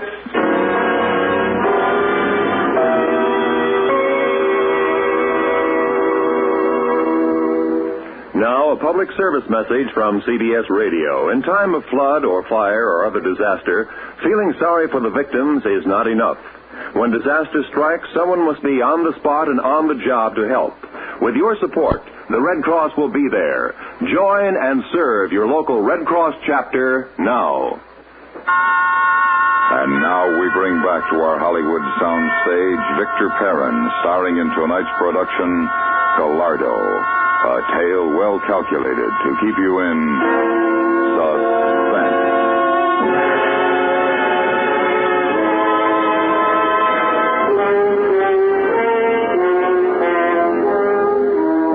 Midway through the act, preparing for the passing leap. It is a flashy thing, not difficult, but our timing had to be perfect. I sat on the bar of the catch trap and checked the tape on my wrists. Feather and Nicky dipped into the rosin. I waited for the signal, and I remembered...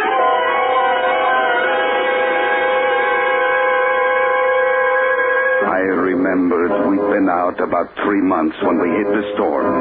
Rain day and night. We played to empty houses and lived in mud. Then came the wind that ripped the canvas and splintered the king pole.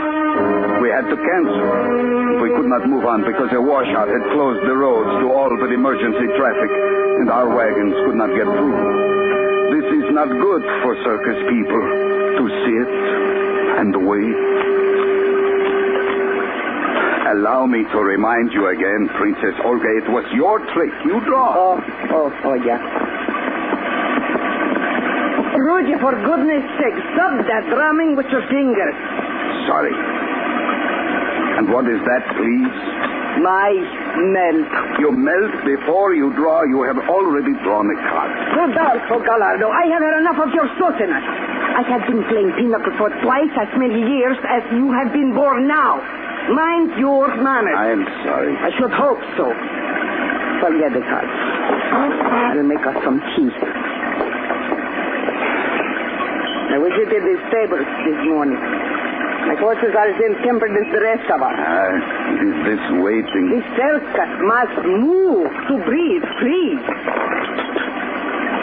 They'll have tea ready soon. Rudy. Yes? I have known you since you were born, and your parents before you. Nicky, too. I was on the show. I remember so well. I was ready for my turn, waiting in the tunnel. That night, the Panther... Well... Anyway, I'm not just a meddlesome old woman. Is it true what I hear? What is that? That Nicky is running with that woman and drinking? A flyer does not drink during season. They are saying that Nicky goes into the towns with that woman and comes back drunk. You didn't know? No, I guess Nicky has not had much time for me lately. No, that woman. She's bad. Feather? That Jenna come lately. She doesn't belong. She's not certain. She is a good flyer. She is a perfect machine. The precision of her movement is like a mathematical truth, but there is something missing. What? Heart? Heart. She has no heart. She is beautiful. Well, all right. So she is. This is no reason for Nicky to lose his head. Let him have his fun. He's a beautiful man. Yes. He is. But drinking at late hours are not for a flyer. Not doing kissing. I will talk to him. Do that, Rudy. I don't want to mad you, but do that.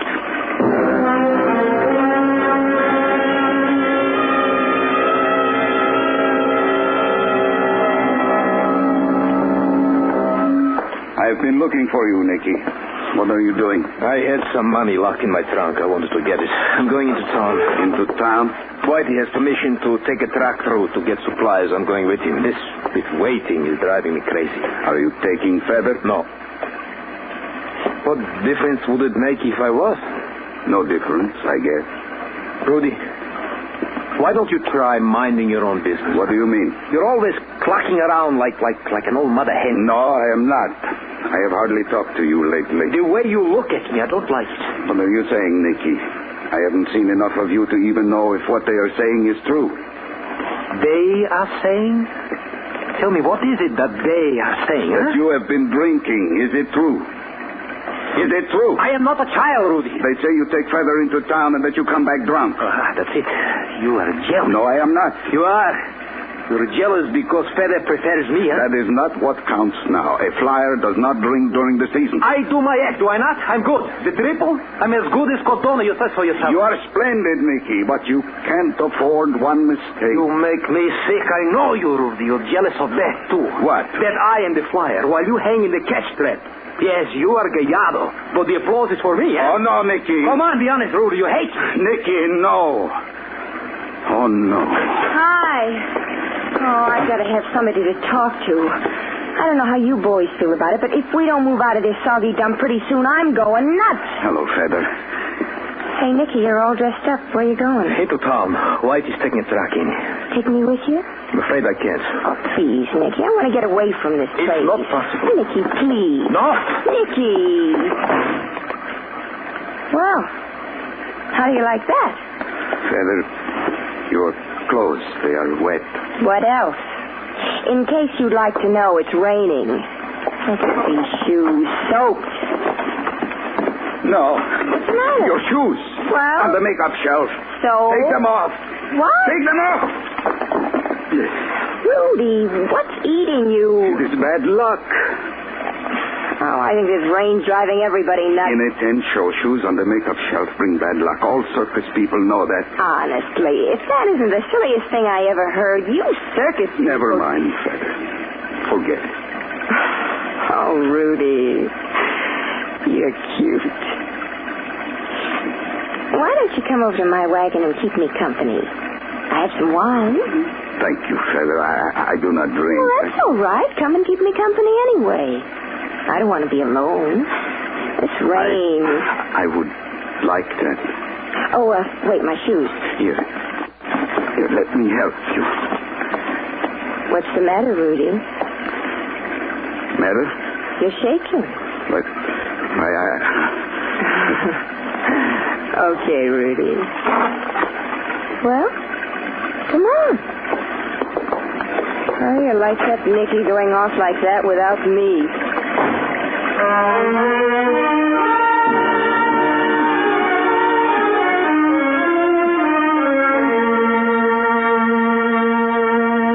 There now. That little wine didn't hurt you, did it? Now we'll have one together. Here, let me fill your glass. No, I don't think so, Feather. No more. Don't be silly. Oh, I feel much better since I got those wet clothes off and into something comfortable. Come on, Rudy, we'll drink a toast. To us. To us? To you and to me? Feather. Rudy, for heaven's sakes, quit mooning at me like that. Do not make fun of me. I love you. Oh, Rudy. Please, Feather. I love you, but you are Nicky's girl. Nick? Say, who does he think he is going off like that without me? I would never leave you. No, I guess you wouldn't. But Nicky leaves, and then you are here with me. He can't get away with that stuff with me. Without Nicky, there would be you and me. I ought to show him a thing No, or two. Nicky. Who does he think he is, anyway? More wine. I think he is. Feather? Feather? Huh? What? More wine. I want to drink again. To us. You were right. You aren't used to this stuff, are you, Rudy? It is nice. Yeah. It is nice to be warm inside and happy with us. No, Nicky. Just us. That Nicky. To you, my beautiful panther. What? You are beautiful like the panther is beautiful. Well, I've been called a lot of things. Yellow eyes like the panther. You're tight. What? You're drunk. Is that it? It is nice. Oh, Rudy, you're cute. I have not known much happiness such as this. To sit comfortably with a woman as lovely as you. To be warm inside. It's good. It is very pleasant. Hey, Feather, if you can be ready in 3 minutes, you can go into town. You'll be down by the cook's end. 3 minutes now. We don't wait. Nicky. Feather, stay here. What? You aren't going with him. Of course I'm going with him, you clown.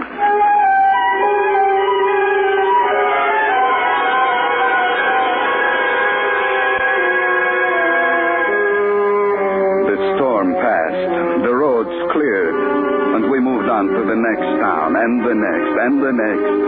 And always with me was the memory of the warmth and pleasantness of that moment with the woman.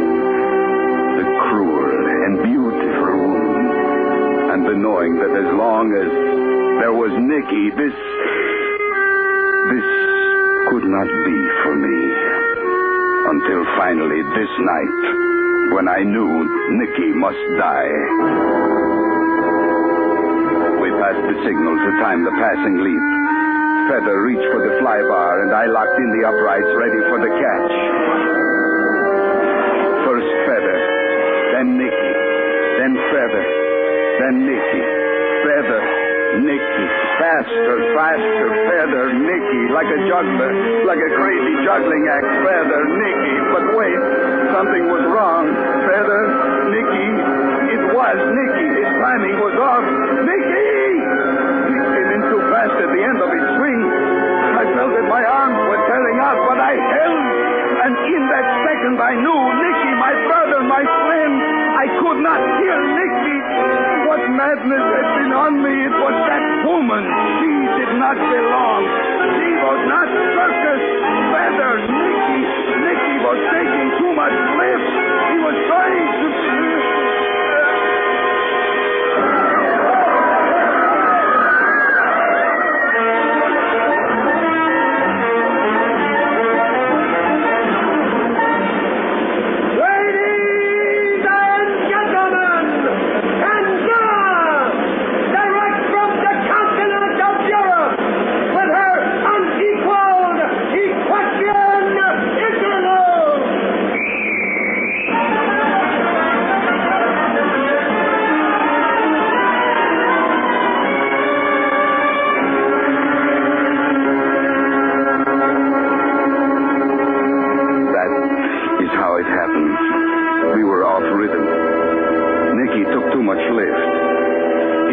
and crashed me.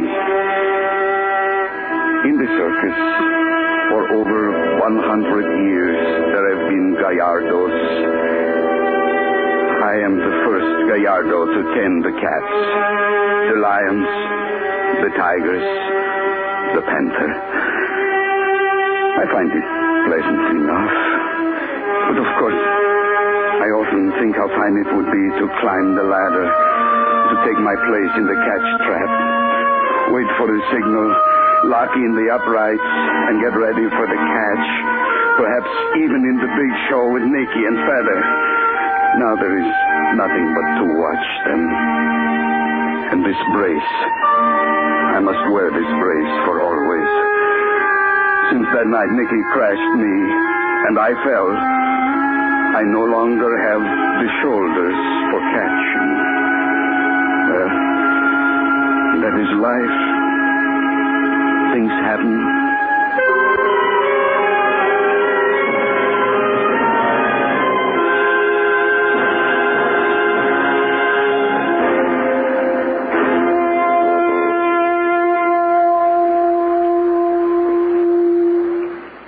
Suspense, in which Victor Perrin starred with Tony Barrett in tonight's presentation of Gallardo. Next week, we bring you the story of a day in the life of a woman who awaits an execution. We call it The Murderess. That's next week on Suspense.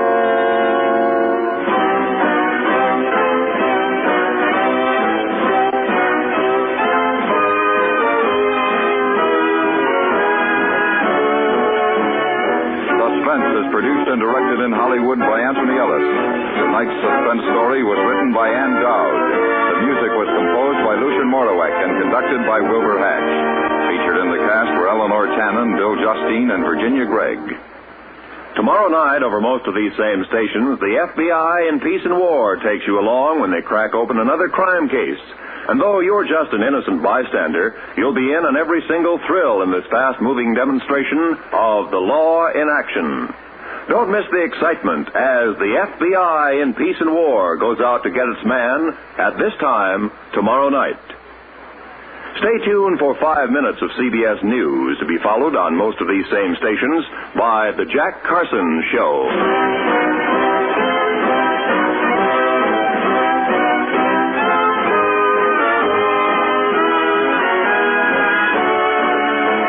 Night, there's action in the 21st Precinct on the CBS Radio Network.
Presentation of radio's outstanding theater of thrills, Suspense.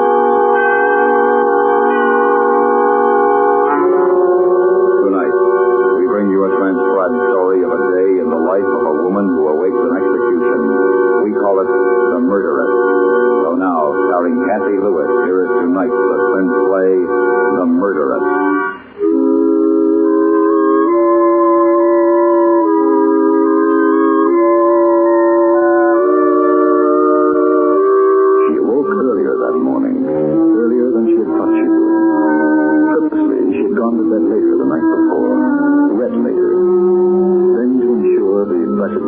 Unconscious time, taken something to make her sleep, something to keep her from the slow morning hours.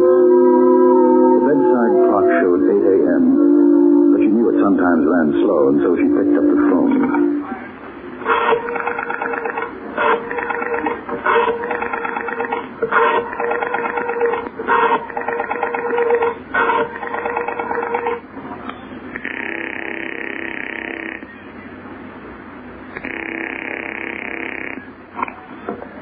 At the tone, the time will be 8:06 and 30 seconds. Automatically, she adjusted the clock and noted the ashtray overflowing with half-smoked cigarette stubs.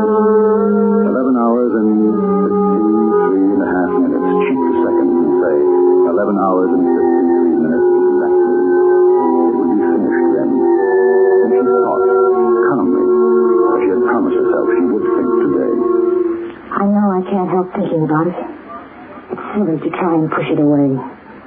But I've got to occupy myself with every minute, every second, and the time will pass. Lots of things to do. And I'm lucky. I didn't think I'd be able to sleep at all. And I did get 5 hours. I'm lucky.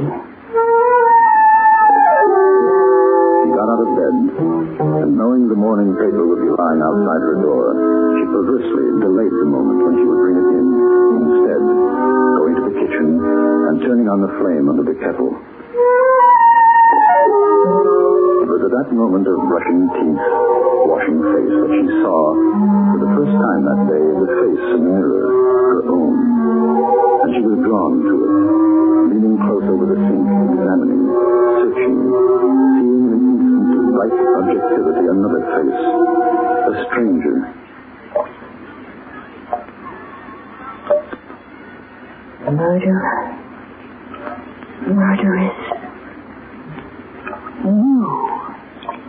You, not me, but you. Your lips are chapped. It's always this time of year they get that way. You're a murderess. You killed someone. You killed him. I saw you. And when the face stared back unmoved, she was afraid, and reached up to touch the face, to feel it, and know she was herself, and not the thing in the mirror. It was 8:30 when she sat at the kitchen table to drink her tea and open the morning's newspaper. Daily execution tonight. March 27th, Margaret Daly, convicted slayer of her husband John Daly, is scheduled to die in the electric chair tonight at 8 o'clock. After a lengthy trial and fruitless appeal, the attractive widow is still, according to her attorney, H. Hillman Adams, maintaining her innocence. No official word has been received from the governor's office, but it's felt unlikely that a last-minute reprieve will be forthcoming. Mrs. Daly, who shot and killed her husband 4 months ago, is reported to have spent last night in prayer. That's not a good thing to do. I can't read anymore. When I go out, I won't look at the headlines on the newsstands. I won't listen to the news broadcast. Not today. It was very silly to read that. I wonder if I'd be praying. I wonder what she feels.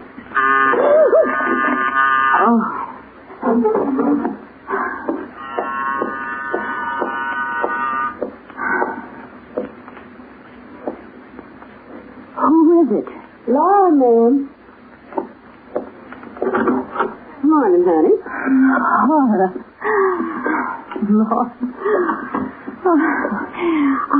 I forgot. You know, I forgot you were coming today.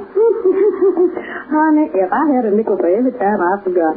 My auntie used to say to me, Laura, if you don't have your head screwed on tight, you forget it and leave it somewhere sure as the angel. I've got some coffee on. Oh, that would be fine. I never did get a decent cup of coffee this morning. Oh, everything was late. Bus was late. One of those devil in the air mornings, I guess. Cream and sugar?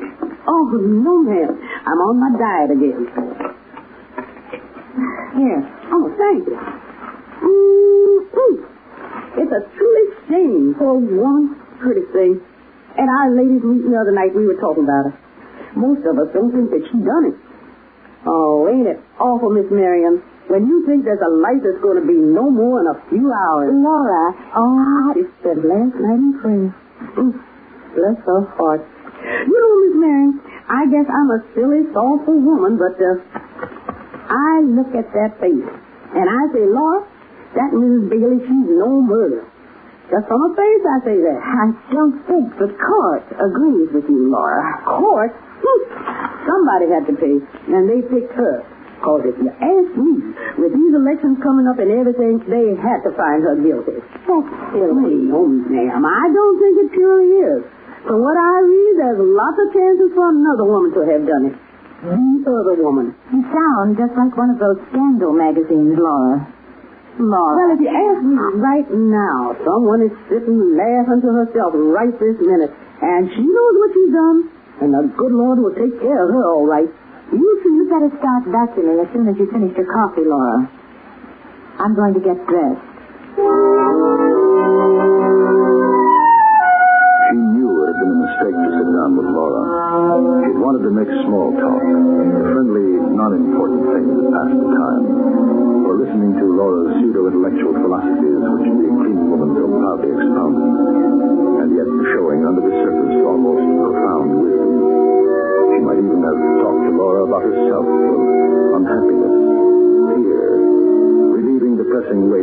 disclosing the secret. But now, Laura was alien. Laura suspected something that she knew.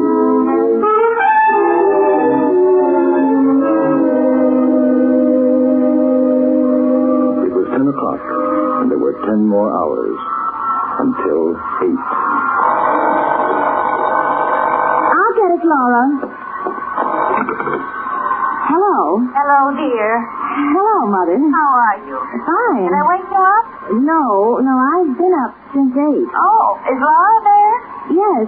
You want to talk to her? No. Just tell her I'm expecting her on Monday. I wasn't sure whether it would be Monday or Tuesday, but I decided Monday. All right.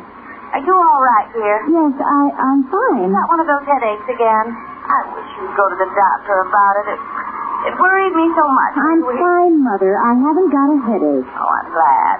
Would you like to come over for dinner tonight? I thought I'd... No, thanks, Mother. I got a date. Oh? It's nobody you know, Mother. Well, that's all right, dear. I thought you might like to watch TV. There's a very good show at 8 o'clock. Jackie? I'm sorry, Mother. Maybe you could bring a date for dinner. And we could watch the show at 8, and then you could go on to wherever you're going. I told you, Mother, I can't. Look, I've got to go now. I'll talk to you soon. Tomorrow. All right, dear. Goodbye. Miss Barrington, you help me? I want to move the cabinet, ma'am. It hasn't been cleaned behind there since north. Oh, all right. You just take the corner, honey. Don't strain yourself. Just kind of... I'll do the pushing. Now, just a whisker more. There. My, honey. If you've been listening to bills and things, that's where they are.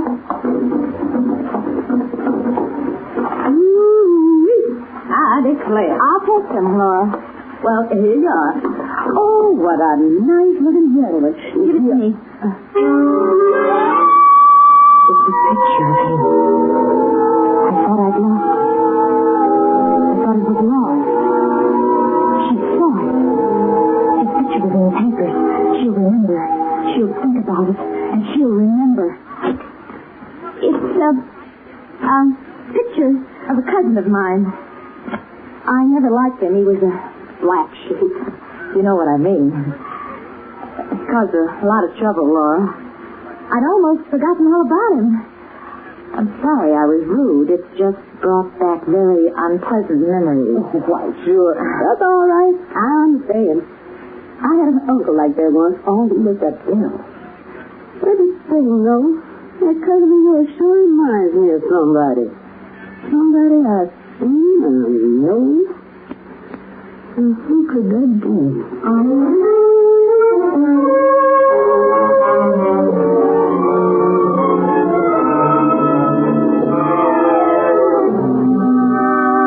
You are listening to The Murderess. Tonight's presentation in radio's outstanding theater of thrills, Suspense.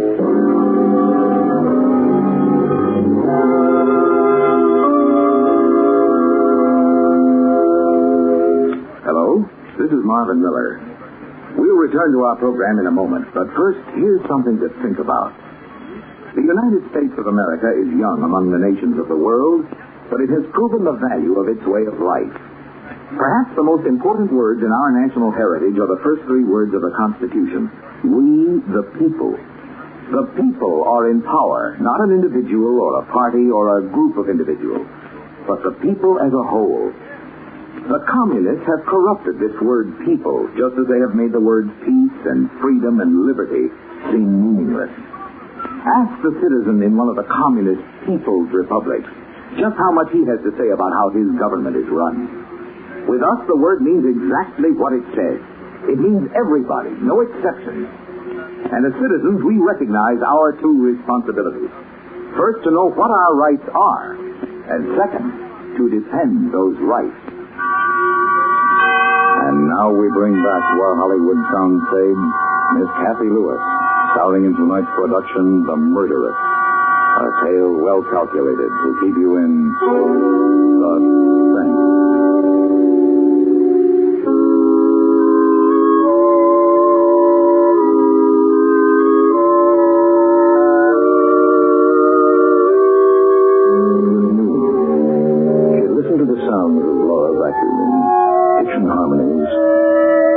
china ring of silver. She had bathed and dressed automatically, slowly, always listening, waiting for a pause in Laura's cleaning ritual. The pause that might indicate that she had remembered whose face it was in the photograph. If she does remember, and she comes to me, what will I say? Do. Unfastening the pearl necklace, hands momentarily frozen behind her neck. The sounds in the kitchen had stopped.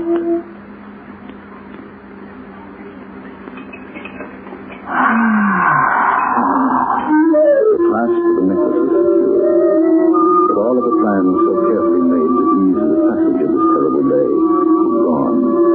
She knew she could never recapture them. She thought, but after tonight, it will be better. And tomorrow, and next week, and next month, better. It's only the waiting for tonight. That's all. What about Laura? Maybe she did remember him from the newspaper. Maybe she knows and doesn't say anything to me. Waits until I go out, then calls the police. Be careful now, honey. It's slick over there. Laura, I'm going out for a while, get my hair washed. If anyone calls, tell them I'll be home by 2 or 2:30. Yes, ma'am. There's some cold cuts if you want them for lunch. Oh, I'll be fine. Just a couple of fruits, that's all. she put on her hat and coat and left the apartment, closing the door with unnecessary force.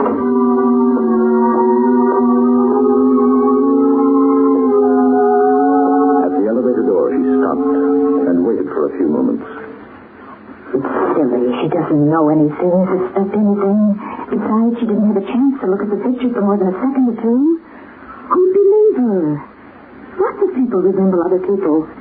And if the police do suspect somebody else and they know it wasn't his wife. Or if the newspaper stories were just a trick trying to make me think that she was going to die tonight, knowing she's innocent. Yes, I know. Yes.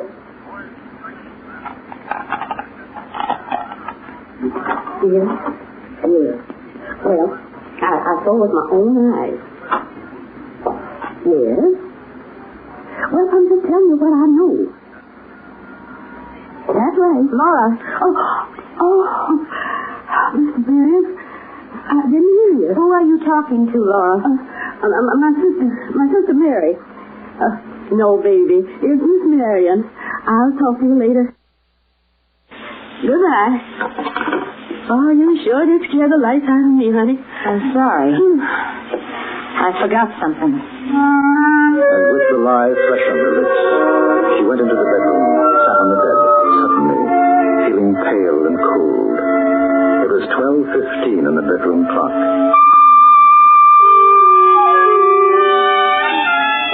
She had called the hairdresser and canceled the appointment. She knew that she couldn't leave the apartment, not at least until after Laura had gone, and that wouldn't be until 4:30. Laura had been calling the police. She was convinced of that. But I don't think they believed her. Still, they might begin to wonder. They might investigate. She was lying on the bed, arms folded behind her head, aware that her shoes were still on, sharp heels endangering the lacy counterpane, but not caring. Hearing the sounds of Laura's humming and an occasional groan as she stooped to her work. Even if they did go, they'd never find the picture. They couldn't prove anything. I'd deny it. But what would I have to deny? I mustn't do that. Then they would suspect. Oh, I wish I could sleep. This isn't the way it was supposed to be today.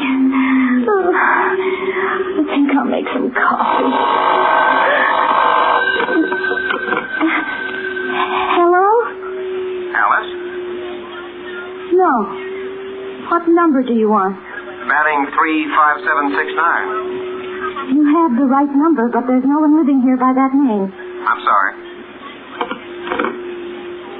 You all right, honey? Yes. Well, you want me to make you a bite of something to eat? I'm just going to make some coffee. Well, maybe you'd feel more chipper if you...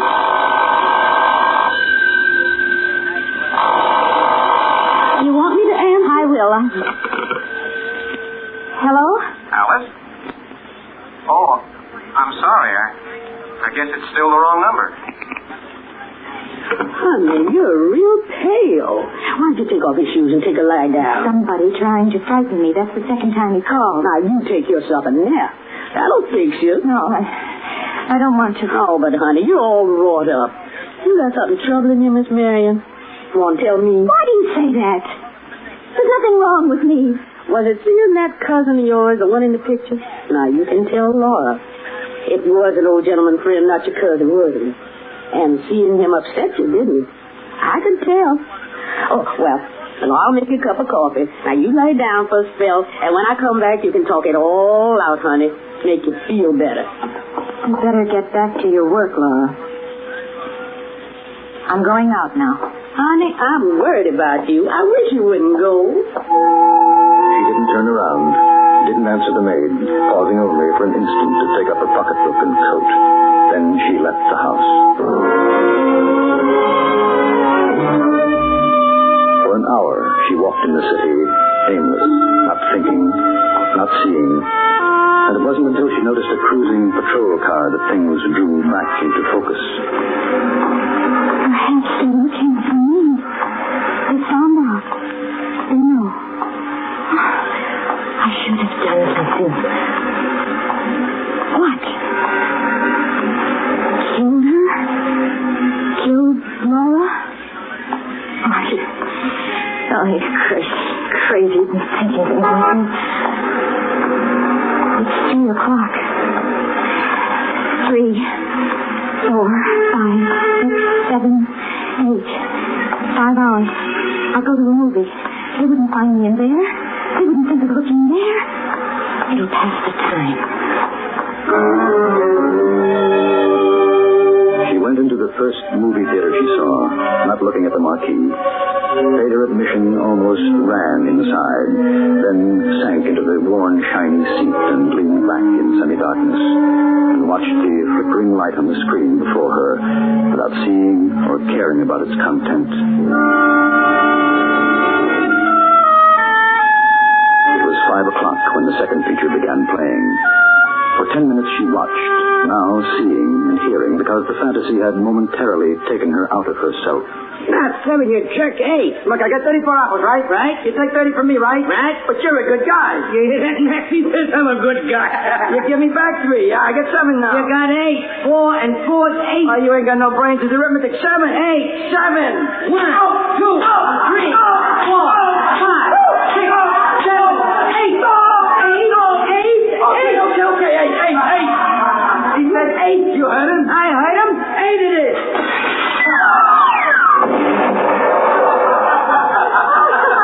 Is he dead? Did you kill him? You think I want to go to the chair? She went out and didn't notice the side glances as she half ran down the street, her sobs catching her throat, tears streaking her cheeks.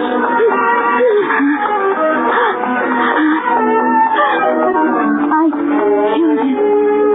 He was bad. He should have been killed. They wouldn't understand. I wish it was tomorrow. Tomorrow. I wish I was asleep. That I wouldn't wake up. No. Dad said I'd be dead. She'll be dead. At 8 o'clock. She'll be. Oh, excuse me. I'm sorry, officer. You all right, ma'am? Yes, I'm all right. You sick? Why? I don't look sick, do I? I'm fine. You don't want to go wandering out in the street like that. You could get hurt. Yes, I'm sorry. I'm late, excuse me. Sure. The patrolman looked after her, puzzled, caught the eye of a bystander, shrugged, exchanged an understanding grin, and continued his beat.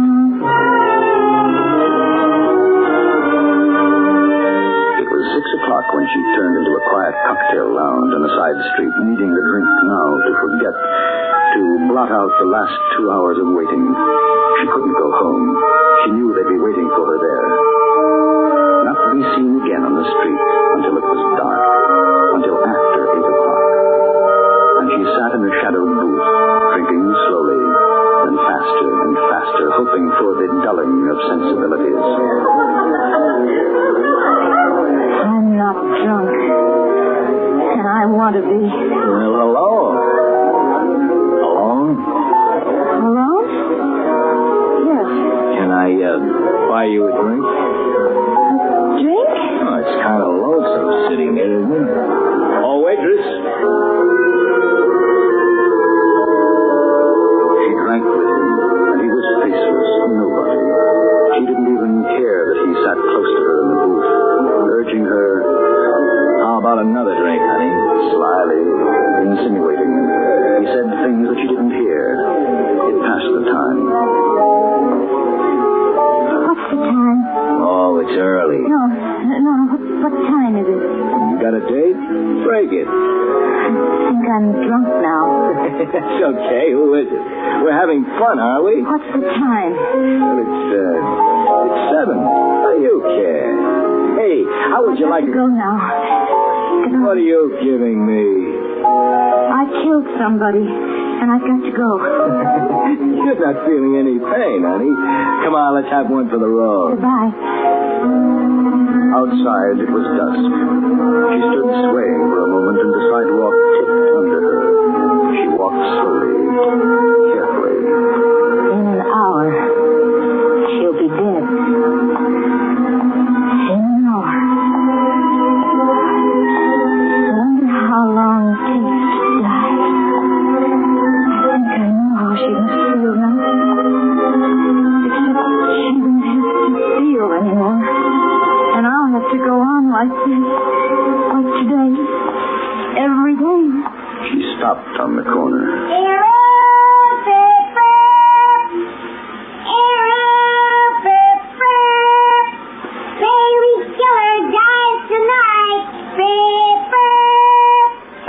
Paper lady? No. I don't think so. Is there a police station anywhere near here? Yeah, 5 blocks down and on your right. Thank you. It was 7:15 when she went into the police station and said to the sergeant, I want to give myself up. I killed John Bailey.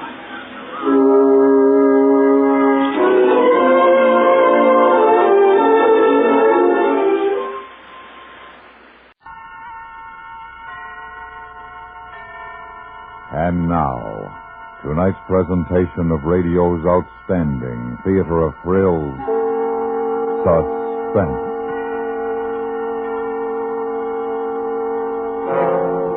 Tonight, we bring you a story of courage on a safari in Africa. We call it Game Hunt. So now, starring Raymond Lawrence, here is tonight's suspense play, Game Hunt.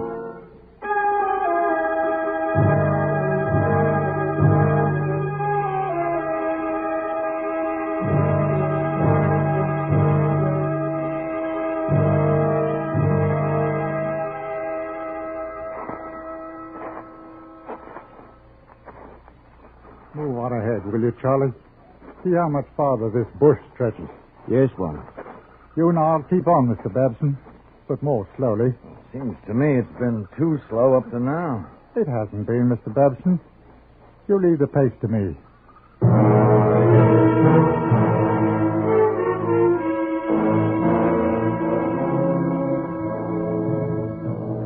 The day had begun much the same as other mornings on the safari. They had left their base camp deep in the Kenya country before a cloudy dawn broke.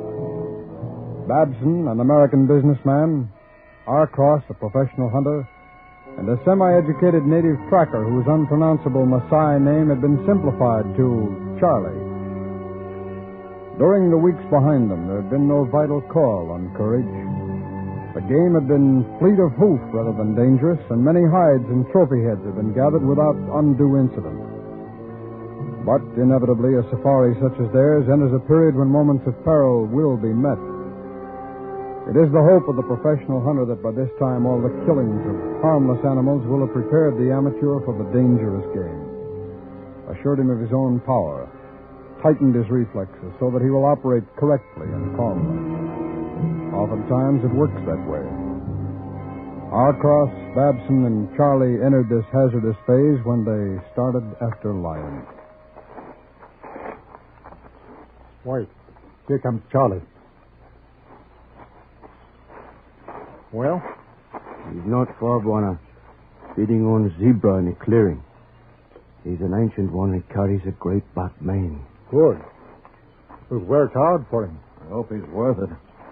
Shell in your chamber? You think I'm that stupid, Mr. Arcross? Oh, I just wanted to be sure. All right. Well, can't we go on? The wind is shifting some, Charlie.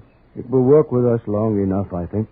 You think that because you're a lazy beggar and you want to stay on the game trail instead of fighting the bush? No, Buana. The wind will help us long enough. There, Buana. Given the hyena a piece of his mind. Why are we waiting? Can't we go on? We'll go on.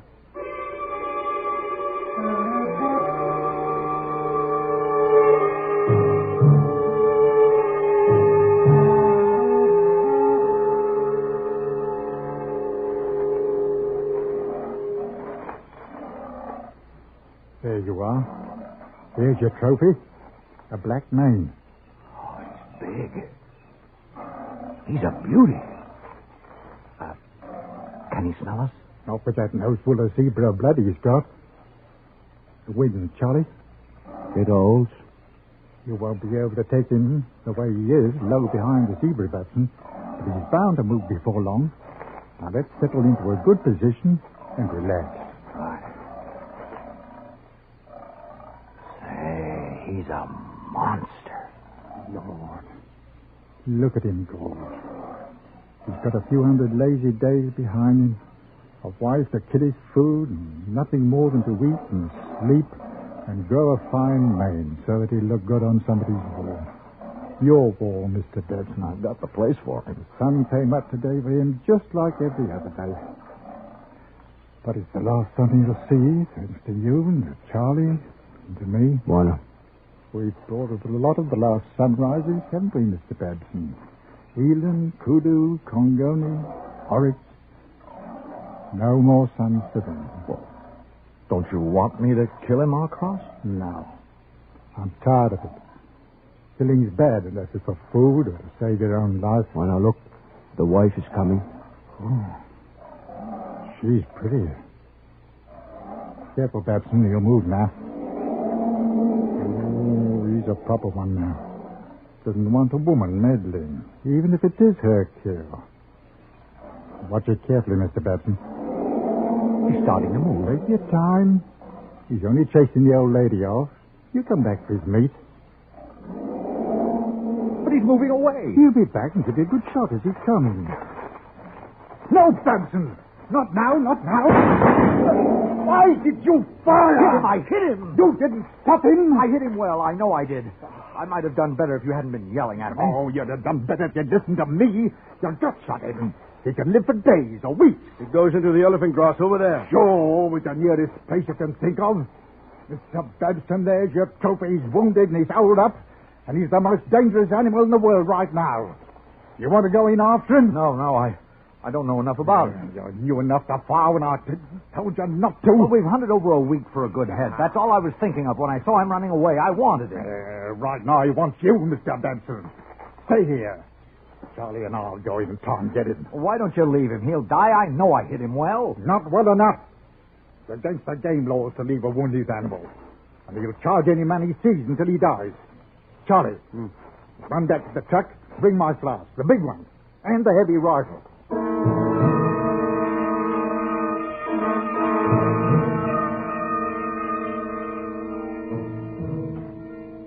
Courage is defined as that quality of mind which enables one to meet danger and difficulties with firmness.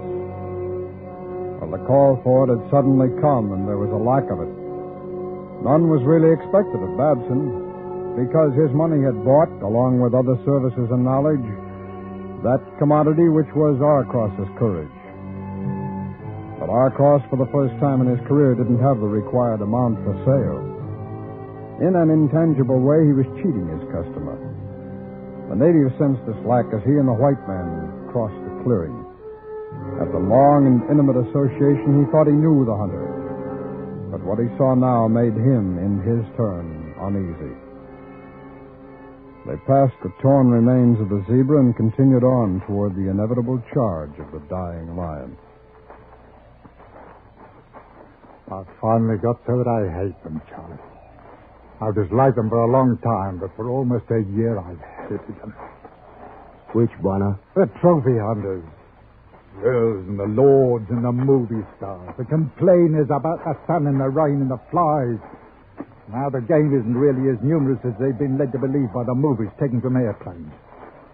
Nobody's told them that an airplane flight and a truck safari aren't the same thing. Isn't that right, Charlie? For me, Bonner, I hate the tall elephant grass. Well, the elephant grass belongs here. It grows so that gut-shot lions will have a place to hide.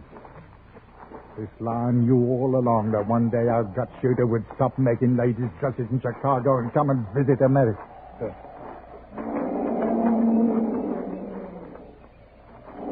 Bonner, it is the wife. Does she tell him we come? If she has a great lion's love for him, yes. If she's shallow, she's scaring the jackal and the hyena away so that she can eat. You know as much about lions as anyone. Why'd you ask me? I thought you had a very deep understanding of these two. No, I was being sarcastic about the gut shooter. Have you found sign? That way. It went into the grass beyond the highest anthill. All right. Maybe from the top of it we can see what we're getting into.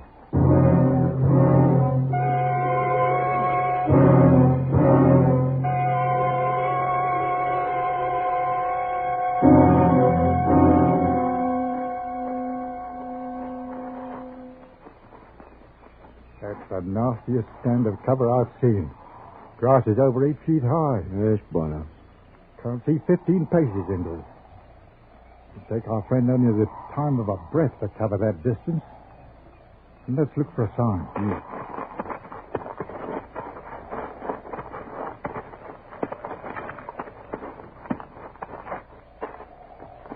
Bonner. Blood. Dark and thick from deep inside. No artery cut, though. He's a slow bleeder. A ruddy slow bleeder. Give me the flask, Charlie.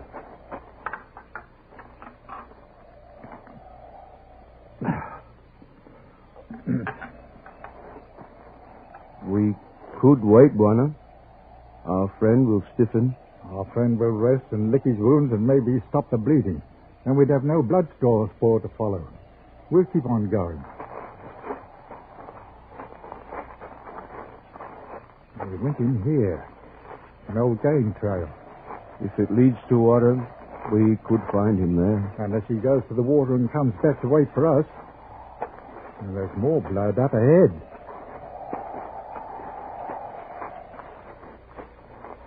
The wind isn't for us now, Charlie. It's coming in from every quarter. You get our scent from any direction. There's a smell of rain now, too. I don't catch it. You sure? It comes another hour, I think. If you smell up a rain, the blood's fall be washed away. You smell too much. You've smelled the fear that's in me, haven't you? For the first time? What is there about this lion and his wife? Oh, nothing. Except a new feeling that I have. This is the last time out with a trophy hunter. There are better things to do than this. Oh, why do I do it? The trophy hunters pay you much money. You're an insolent beggar. Find some more for our sign. It is there, ahead, where he lie down.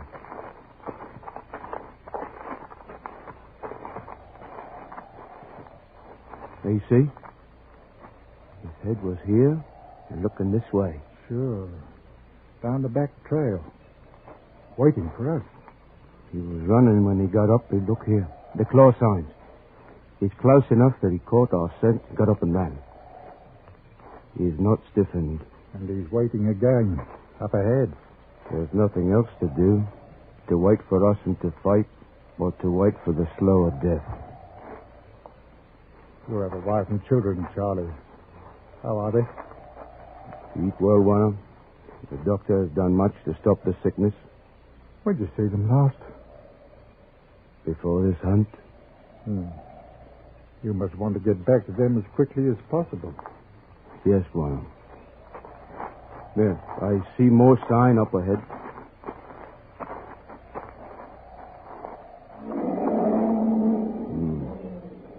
A wife again. She's closer. What direction? Where is she? Oh, the wind is against us now. You don't know where she is? No, Warner. Give me the flask.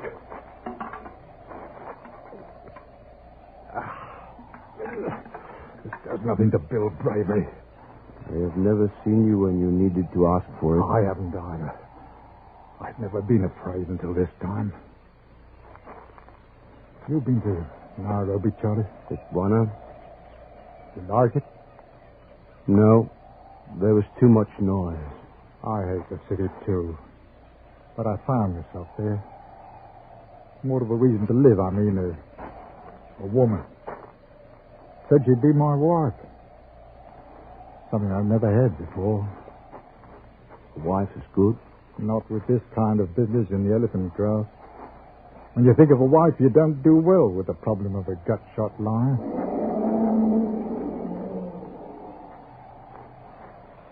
Tis the ancient one. Where's he waiting for us, Charlie? Oh, he has many places to be. Oh, that stupid missionary school logic. Give me the big rifle. I'll carry it now. Yes, Warner. Keep it dry, because the rain is coming.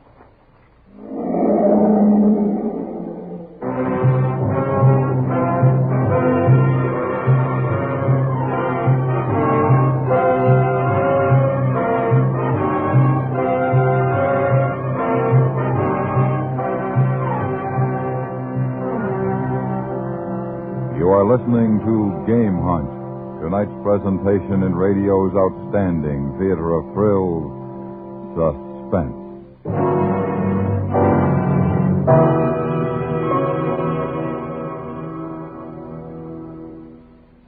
Now, a message from CBS Radio. United States savings bonds, when held to maturity, pay 3% interest. That's guaranteed interest, not subject to any gamble whatsoever. In planning your savings program, you should have a steady flow of United States savings bonds as part of your plan to make sure that some of your earnings will reap guaranteed dividends. Ask at your bank about the bond-a-month plan by which deductions are made automatically in whatever amount you can afford. Buy United States savings bonds. And now we bring back to our Hollywood soundstage Raymond Lawrence, starring in tonight's production, Game Hunt. A tale well calculated to keep you in suspense.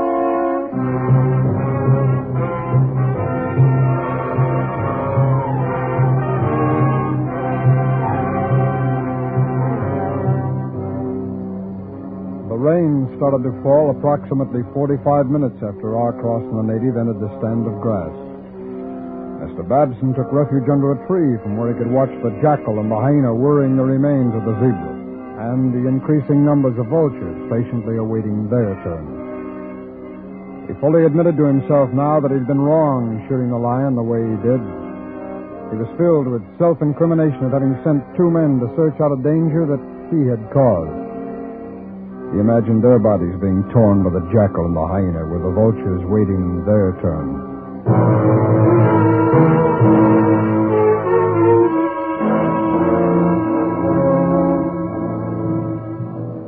The center of the stand of grass was now a place of dull gray light and darker shadows, and a place of sound. The beat of the rain and the gusty wind made any attempt at silence unnecessary. In a way, this was good, because talk was a tension release that Arcross very much needed. You still find sign in this muck, Charlie? Too much, Bonner. He stayed on the old trail, and his wife has been to him. Has been to him? See? Here. He's limping on the right leg in the back. Look at the size of that forepaw. He's bigger than I thought. And here are hers, going the other way again. That puts her behind us now. She's hunting us, Charlie. We'll move on ahead. I'll watch the back trail. Charge may come from there first.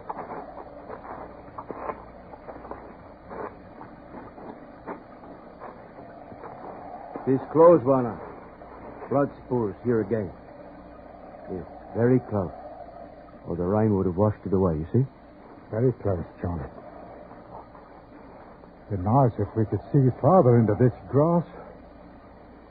We'll rest here for a while.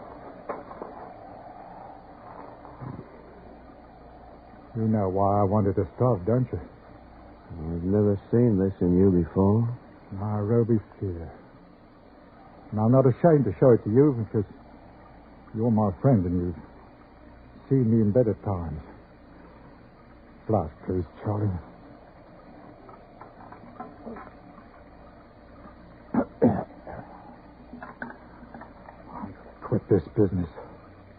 Stop all hunting? Except for table meeting. Get a city job. A nice, safe, dull job in the city where you can go home every night after work.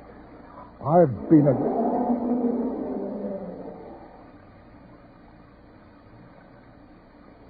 She's still behind us. I've been a good hunter.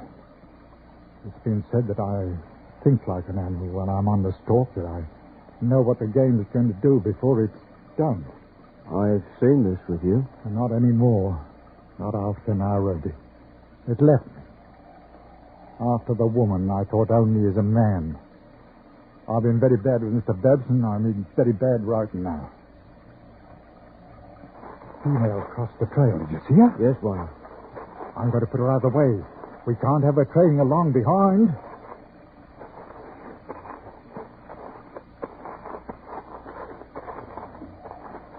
Where is she, Charlie? It's close to here that she crossed. Oh, farther ahead, Warner. You see it? The small grass broken. I see it now.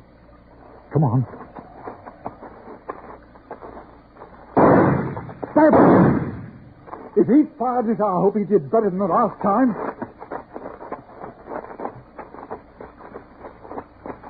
Hawcross, is that you? Yes. You all right? I'm fine. I got the female. Bend some of the grass against the wind so that we can locate you. Oh, I see it. Well, here she is. She never did see me. She's lying with her back to me in the old game trail, looking in your direction, I guess. Yeah, waiting for us. We were stalking each other. When she got up to move to the side, I had my sight on her shoulder. As simple as that. Oh, isn't she a beauty? Yeah. Lovely. It'll go well next to the males. Where is he? Well, we've been only a few paces away from him, but we haven't seen him yet. Mr. Babson, I told you to stay out in the clearing. Why'd you come in here? Because I felt like a coward letting you two finish a job that I'd bunked. Well, I want you to go back. You've done enough for us killing the female. I'm going to stay with you, Arcross. It was my excitement and bad shooting that caused it all. It's my responsibility more than yours. I'm staying with you. Boy, I'd call myself a coward every time I looked at my trophies if I didn't. All right. It's your privilege. But any time you feel like turning back, do it. I won't turn back. I'll be all right.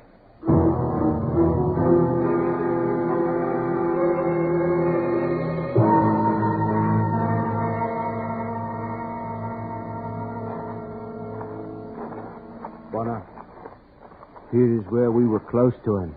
The blood is gone, but his marks still show. They stay on the trail. Not for long, I think. Well, let's find out how long.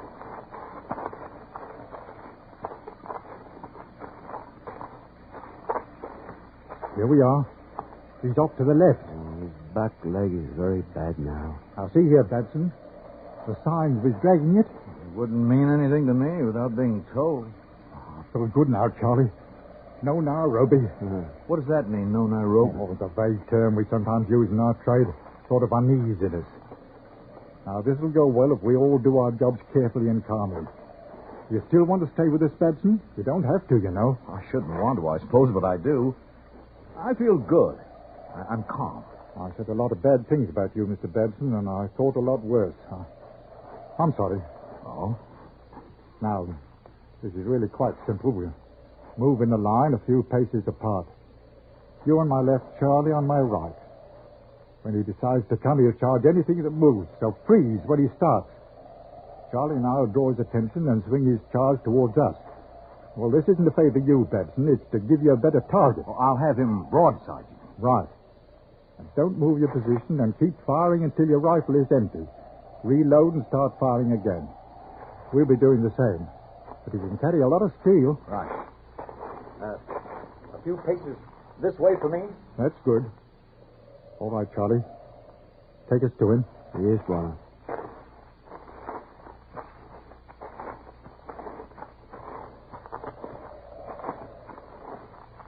Charlie, ahead. See the tops of the grass moving against the wind? I see it. It could mean he's down and he can't get up. I don't think we know where he is.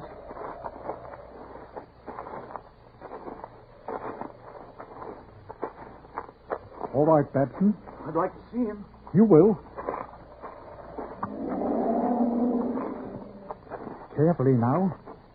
He'll be less than 20 paces away when we first see him.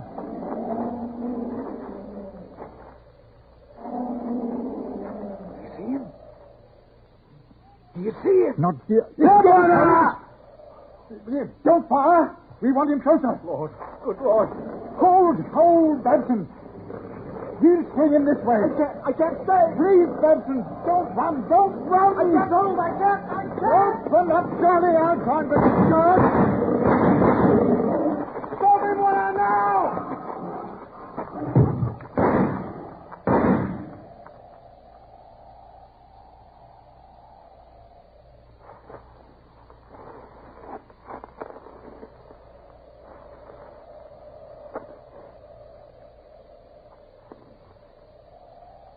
Warner?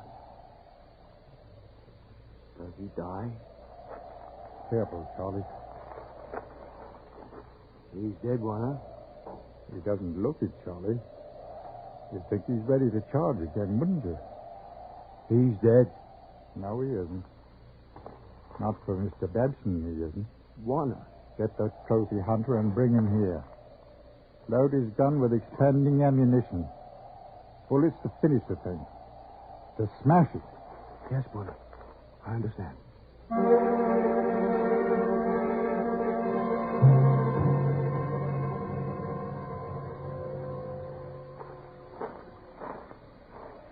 Cross, I'm ashamed that I ran, but I just couldn't help it. There was nothing I could do.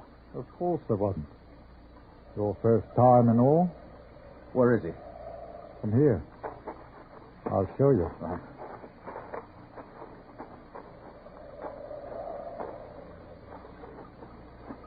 Over there. You can just see his head. Oh, yes, I see him. He'll be ready to charge again if we let him rest. I thought you'd like the final shots. Oh, I would. Put your sights right under his ear and a bit to the front. Check the safety. Go ahead. I hit him. Again. Don't take any chances. One more.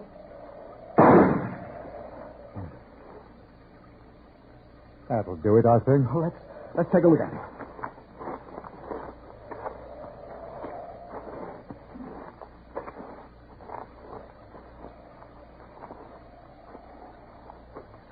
Congratulations, Mr. Babson. You've killed your life. But his head. He's worthless as a trophy. Yes. It's ruined. Isn't it a shame? I'm afraid it had to be this way. It's one of those things.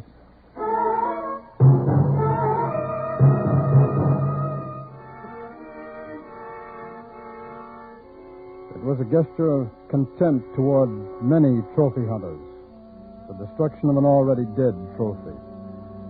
Childish, perhaps, for a man of Arcross's age and experience. But it was important to him as the final act of his last hunt. Something that would be told and retold when old hunters gathered in Nairobi. A retribution that would be understood by the others. A thing that should happen to all uncontrollable gut shooters.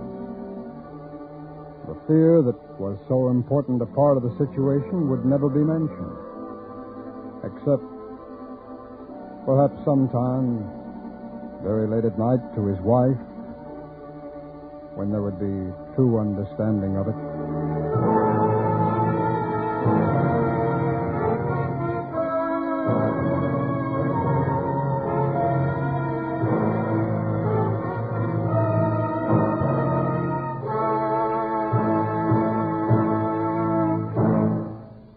Suspense, in which Raymond Lawrence starred in tonight's presentation of Game Hunt. Be sure to listen again next week when we bring you another presentation of radio's outstanding theater of thrills, Suspense.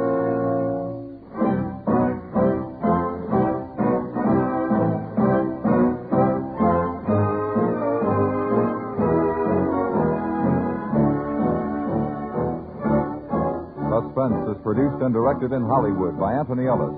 Tonight's story was written by Gil Dow. The music was composed by Lucian Morawek and conducted by Wilbur Hatch.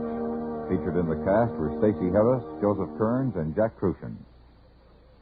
You bring the girl on the dance floor, and we'll supply the music for a rock and roll dance party any Saturday night over most of these same stations. Starring Count Basie and Alan Freed, CBS Radio's Rock and Roll Dance Party features top-name guest stars, plus the vocals of Joe Williams with Count Basie's band, every Saturday night. And on the guest list for this Saturday, you'll find the Cordettes and Tony Bennett. Add Rock and Roll Dance Party to your weekend listening, and your heart can go dancing even if you never tap a toe. Stay tuned now for 5 minutes of CBS News, to be followed on most of these same CBS radio stations by The Jack Carson Show.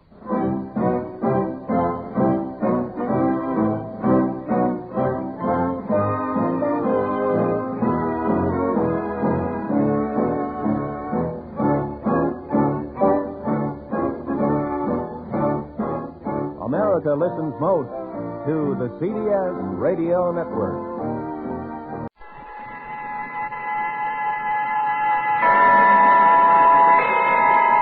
And now, tonight's presentation of radio's outstanding theater of thrills, Suspense.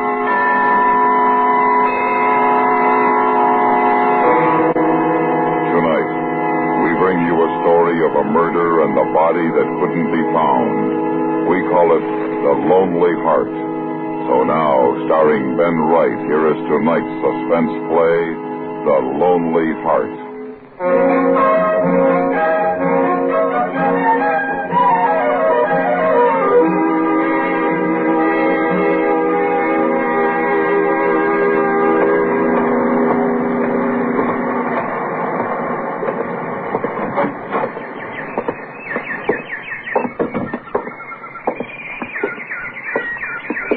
Good morning, sir. I shan't be a moment. Poor dear. You'll be happier alone. So sorry to keep you waiting, sir. Quite all right. Oh, terribly sad case that in the cage. Rather an odd hybrid. Canary and citral. Wasn't at all happy with the others, not at all. Such hybrids are so often sterile. That's tragic. Yes. How may I serve you, sir? Canary, of course. Such lovely friends they make, don't you think? Mr. Leach? Yes? Chief Inspector Finch lives Scotland Yard. Oh, my. I wonder if I may ask you a few questions, Mr. Leach. They concern your wife. We'd like to know what you did with her body.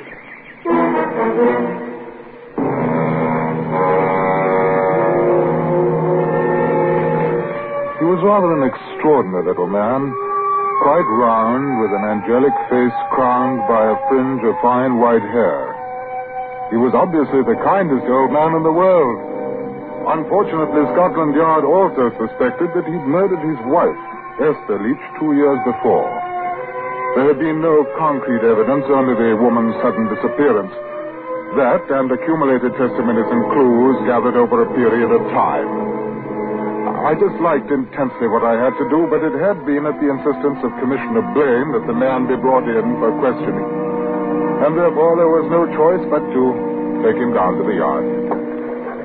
You've no right, no right at all. This shocking accusation, no right at all. You are not under arrest, Mr. Leach. But you're quite wrong. I mean, it's absolutely absurd, this accusation.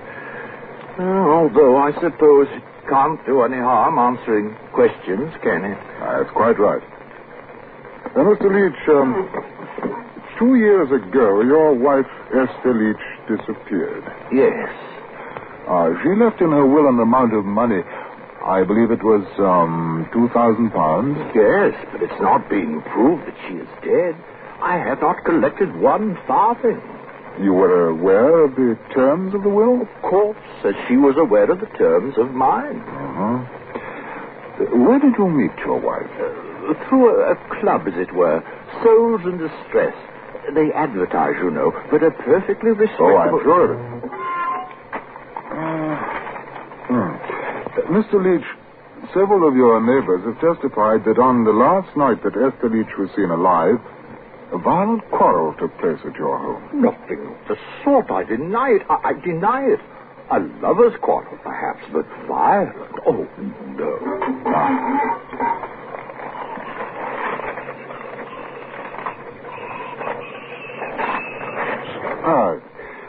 At the inquest, you stated that she left the following morning to take a holiday? Exactly. Esther was a strong-willed woman. She felt that we needed to be apart for a few days in order to replenish our souls. And she didn't tell you where she was going? No. And yet for 3 months you didn't feel it necessary to notify the police when she didn't return? No. We were adults. Her need to stray from my side was understandable. She wrote to you? From time to time. Oh, you have those letters, of course. They were penny postcards, and I destroyed them. When I realized she deserted me, I had no wish to commune with the past. Where were the cards posted from? Oh, a great many places. Esther was a wanderer. Oh, Plymouth, Torquay, Bournemouth. Oh, great many places. She never gave an address. Your nephew, Richard Cade, stated that following your wife's departure, you showed little interest in her whereabouts and still less after the inquiry. Esther's nephew knows nothing whatsoever about anything. I'm sure Esther is alive and well. Happier without me. I see. Tell me, Mr. Leach, did your wife own your shop and the flat above before your marriage? We were a partnership. Before you married? She owned it. Yeah. Well, I think that will be all for the present, unless you have anything to add. Nothing, Inspector. Nothing at all, except, well, that I am shocked to think that you suspect me of doing an injury to my wife. Good morning, sir.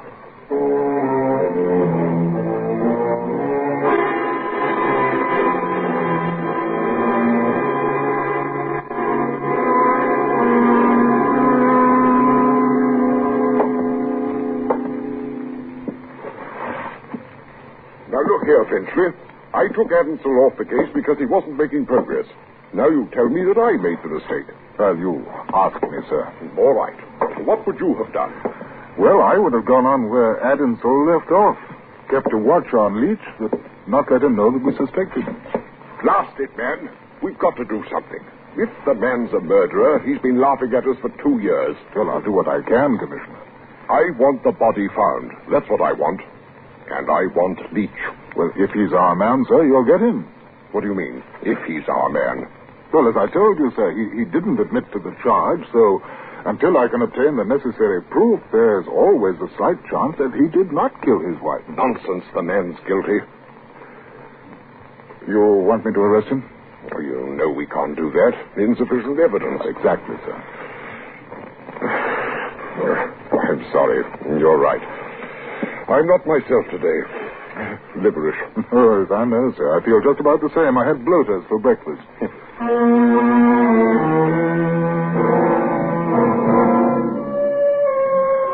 was a nasty case, there was no doubt of that. And putting the suspect on guard had made it even more difficult. I went through Inspector Adamsel's report and noted one point which seemed to stand out. The nephew, Richard Cade, had been very insistent in his belief that his aunt had no intention of going away, and it was most unlike her to do so. I decided to pay a call on the gentleman. He owned a garage on the Old Kent Road.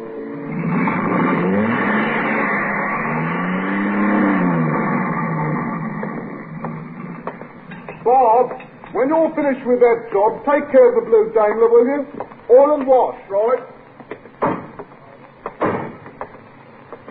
I beg your pardon. Can you tell me where I can find Mr. Cade? That's me, chum.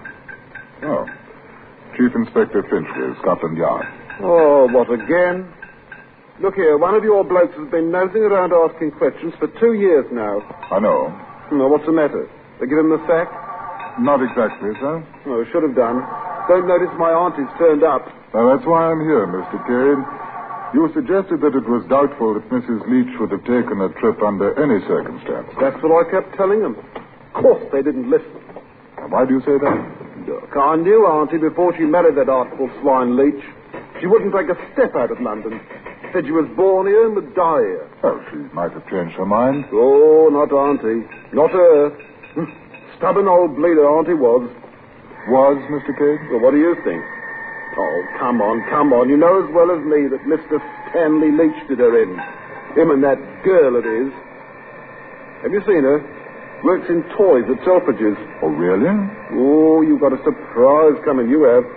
Ada Willis. Ada's quite a piece of goods. Of course, I don't know if I blame him. Auntie did have a face like a suet pudding. Still, it's no reason to murder her. Well, that's going a bit far, isn't it? A bit, Mr. Cade, yes. Well, I'm sorry to have taken up your time. All right. I hope you do better than the other one. I'd like to know that poor old Auntie's not floating about. It doesn't seem right somehow. Your anxiety does you credit, Mr. Cade. Well, I'll let you know what happens. Thank you so much.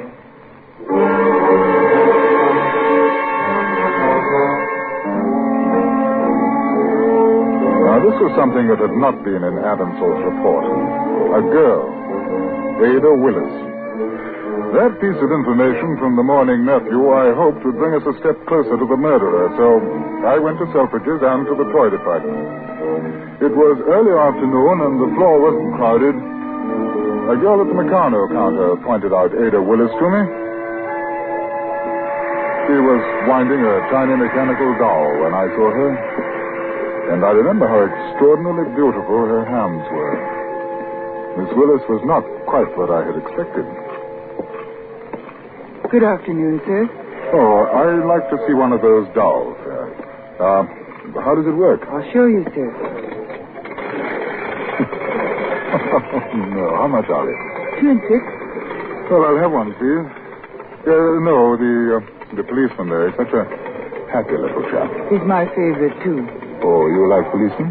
I don't know. Does one? I never thought about it, really. I'm a policeman. Oh. I should have said that when I first spoke to you. Why? Because I'm here on official business. Oh. Now I understand. May I ask you some questions, or would you rather wait until you get up? They concern Stanley Leach. I'm not allowed to chat with customers, but you're hardly that, are you?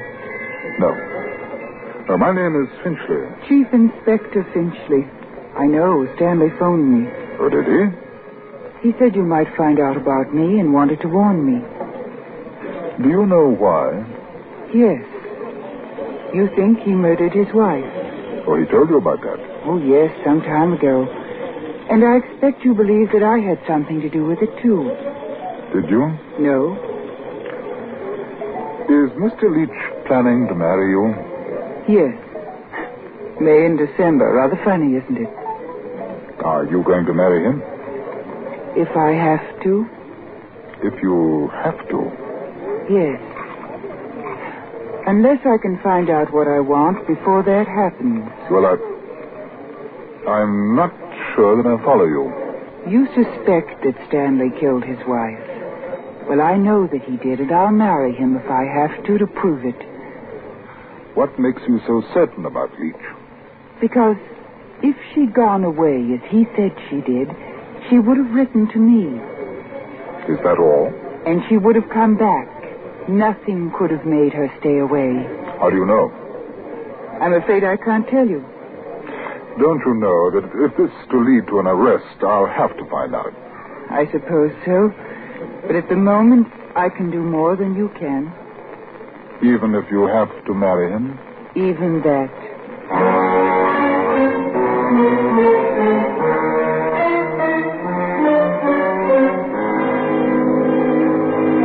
During the next week, I went over every piece of information which had been gathered in the 2 years following Esther Leach's disappearance. Harris and I questioned everybody, friends, tradespeople. The answers were uniformly similar. They all said, or didn't say, the same thing. Each one suspected, swore, and made direct accusation, but not one could offer a shred of proof. Well, I finally came to the next-door neighbor, who claimed to have heard sounds of a violent quarrel between the Leaches. He was a middle-aged man who lived alone, and he had the appearance of a witness who would not be prone to exaggeration or malicious gossip. I don't know as I can tell you, Inspector. It was 2 years ago now, and I gave my evidence to that other chap. Adminsell, wasn't it? Yes, that's right, Mr. Palmer. Still, if you don't mind, I should like you to refresh your memory. Do my best. Now, in your testimony, you stated that the only phrase you were able to hear clearly was, "I won't have it in the house." Is that correct? That's right. Leach kept saying it over and over. About how long would you say the argument kept up? I don't know. Half, 3/4 of an hour. I mind my own business, Inspector. Well, in this instance, Mr. Palmer, I'm rather sorry that you did. Tell me, did you know Mrs. Leach very well before she married?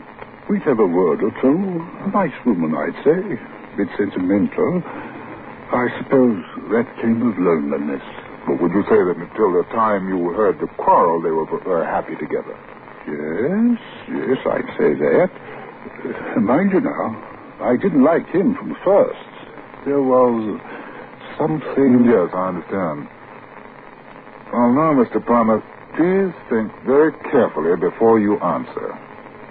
Did anything at all out of the ordinary take place next door after Mrs. Leach was missing? There's something you may have seen in the shop or heard from the flat, or in the garden, possibly. I'm not quite sure what would be out of the ordinary. Well, digging at night or hammering, unusual amounts of smoke from the chimney, anything. No, I don't think so. All right. Did you ever meet Mrs. Leach's nephew, Richard Cade? Youngish chap? Seedy looking? That would be a fairly accurate description. Once. He visited her now and again. After she married? And before. She never spoke about him to you? No. Not except that once when she introduced us. Uh-huh. What about the young woman Mr. Leach sees? Yes, that's odd. Can't make head or tail of it. Does she come here often? I couldn't say. A few times, though. She's been to the shop. When did the visit start? First time I saw her was about a month ago. I see. Thank you, Mr. Palmer. Afraid I haven't been much help. I'll show you to the door. Thank you. Hello? What's that? Parrot. Leach keeps it upstairs in the flat. Used to belong to her. Oh? Just a moment. That reminds me of something. What? Must have been a week or so after Mrs. Leach had gone. I remember, it's about 10 o'clock. The parrot screamed like that. And about 2 minutes later, Leach knocked on the door. He burnt his finger. Wanted something to put on it. Was it a bad burn, Mr. Palmer? Quite nasty. Mm-hmm. Could it have been caused by acid, say? I don't know. Is that different? To a doctor, yes. He said he burned it on the stove. But he must have kept his finger there for a long time to get it to look like that. It didn't seem important enough to tell the police, though, and I forgot. Ah, that's exactly what I meant, Mr. Palmer. Thank you very much indeed.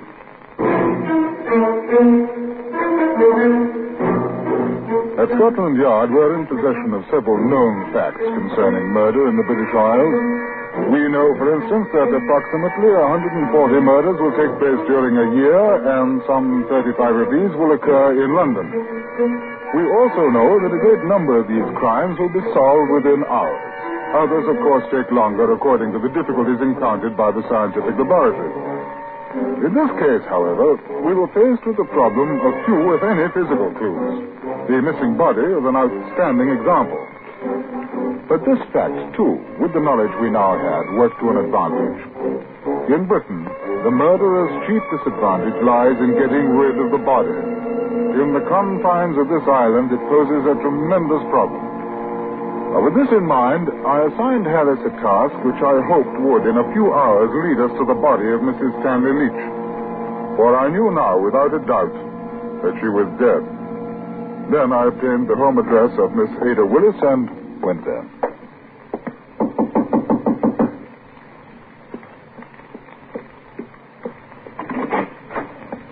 Good evening, Miss Willis. May I come in for a moment? I'm going out in a little while. Well, I shan't keep you long. Won't you sit down? Thank you. Miss Willis, I want you to tell me the truth. What is it that you know about Mrs. Leach? And why are you so positive that she was murdered? I won't tell you. Because you're afraid? No. That's a lovely portrait. Is this your baby? No, a nephew. Oh, quite a resemblance. My sister.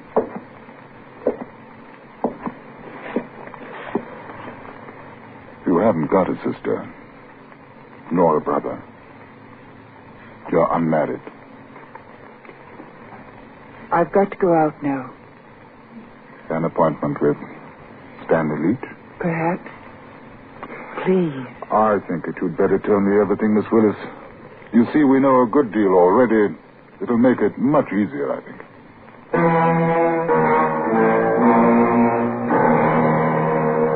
Although the information I received from Ada Willis was nearly enough, I made no arrest that evening.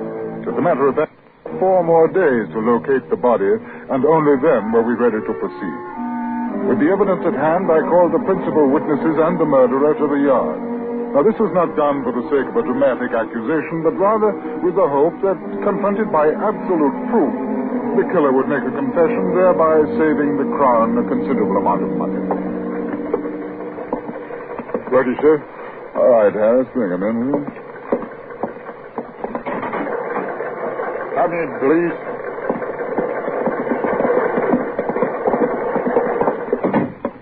Mr. Leach, will you sit here, please? Miss Willis here. Miss Cade over here. Thank you. And Mr. Palmer. Thank you. Thank you. Now, to begin with, Mr. Leach, we know that your wife is dead.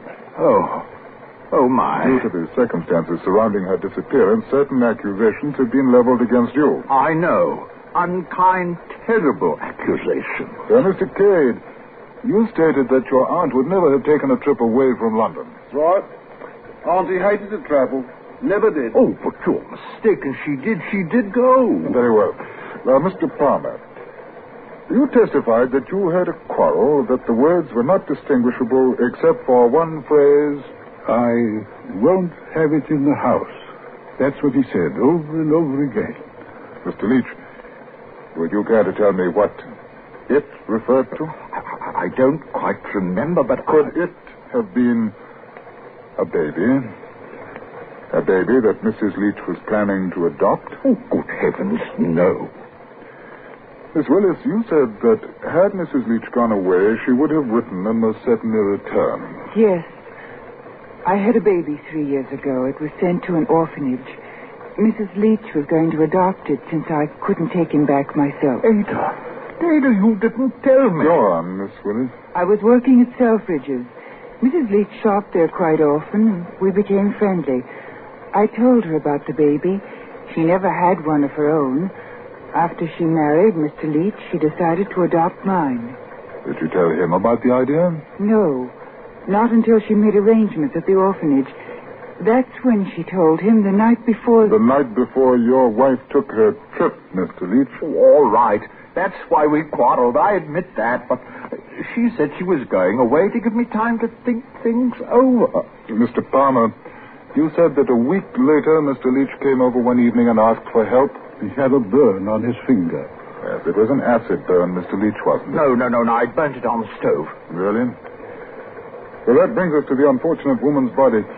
Sergeant Harris, would you ask Mr. Heath to come in, please? Mr. Heath, please.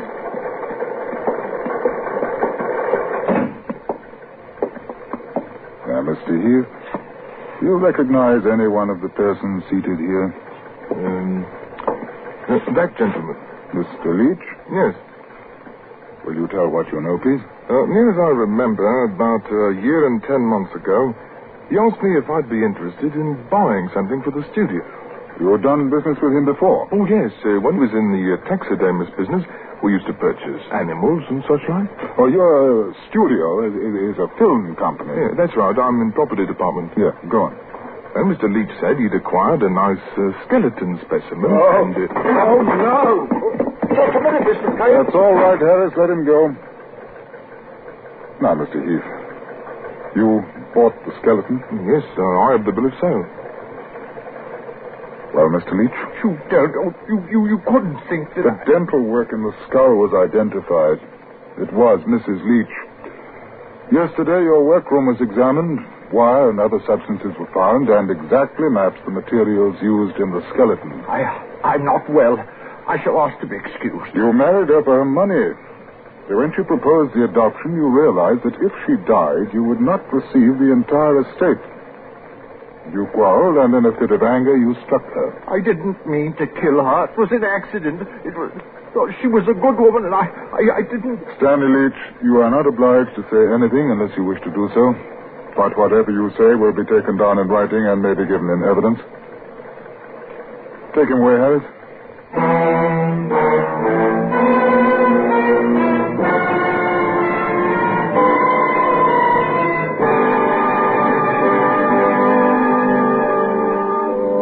Our discovery of the skeleton involved a city-wide search and had been based on the knowledge we possessed of Stanley Leach's background.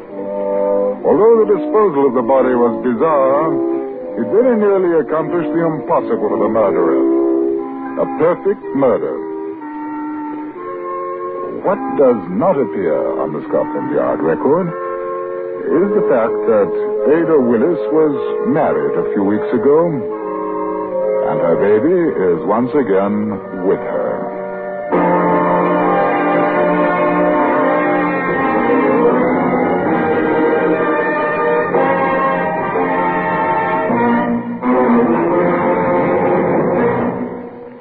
Suspense, in which Ben Wright starred in tonight's presentation of The Lonely Heart.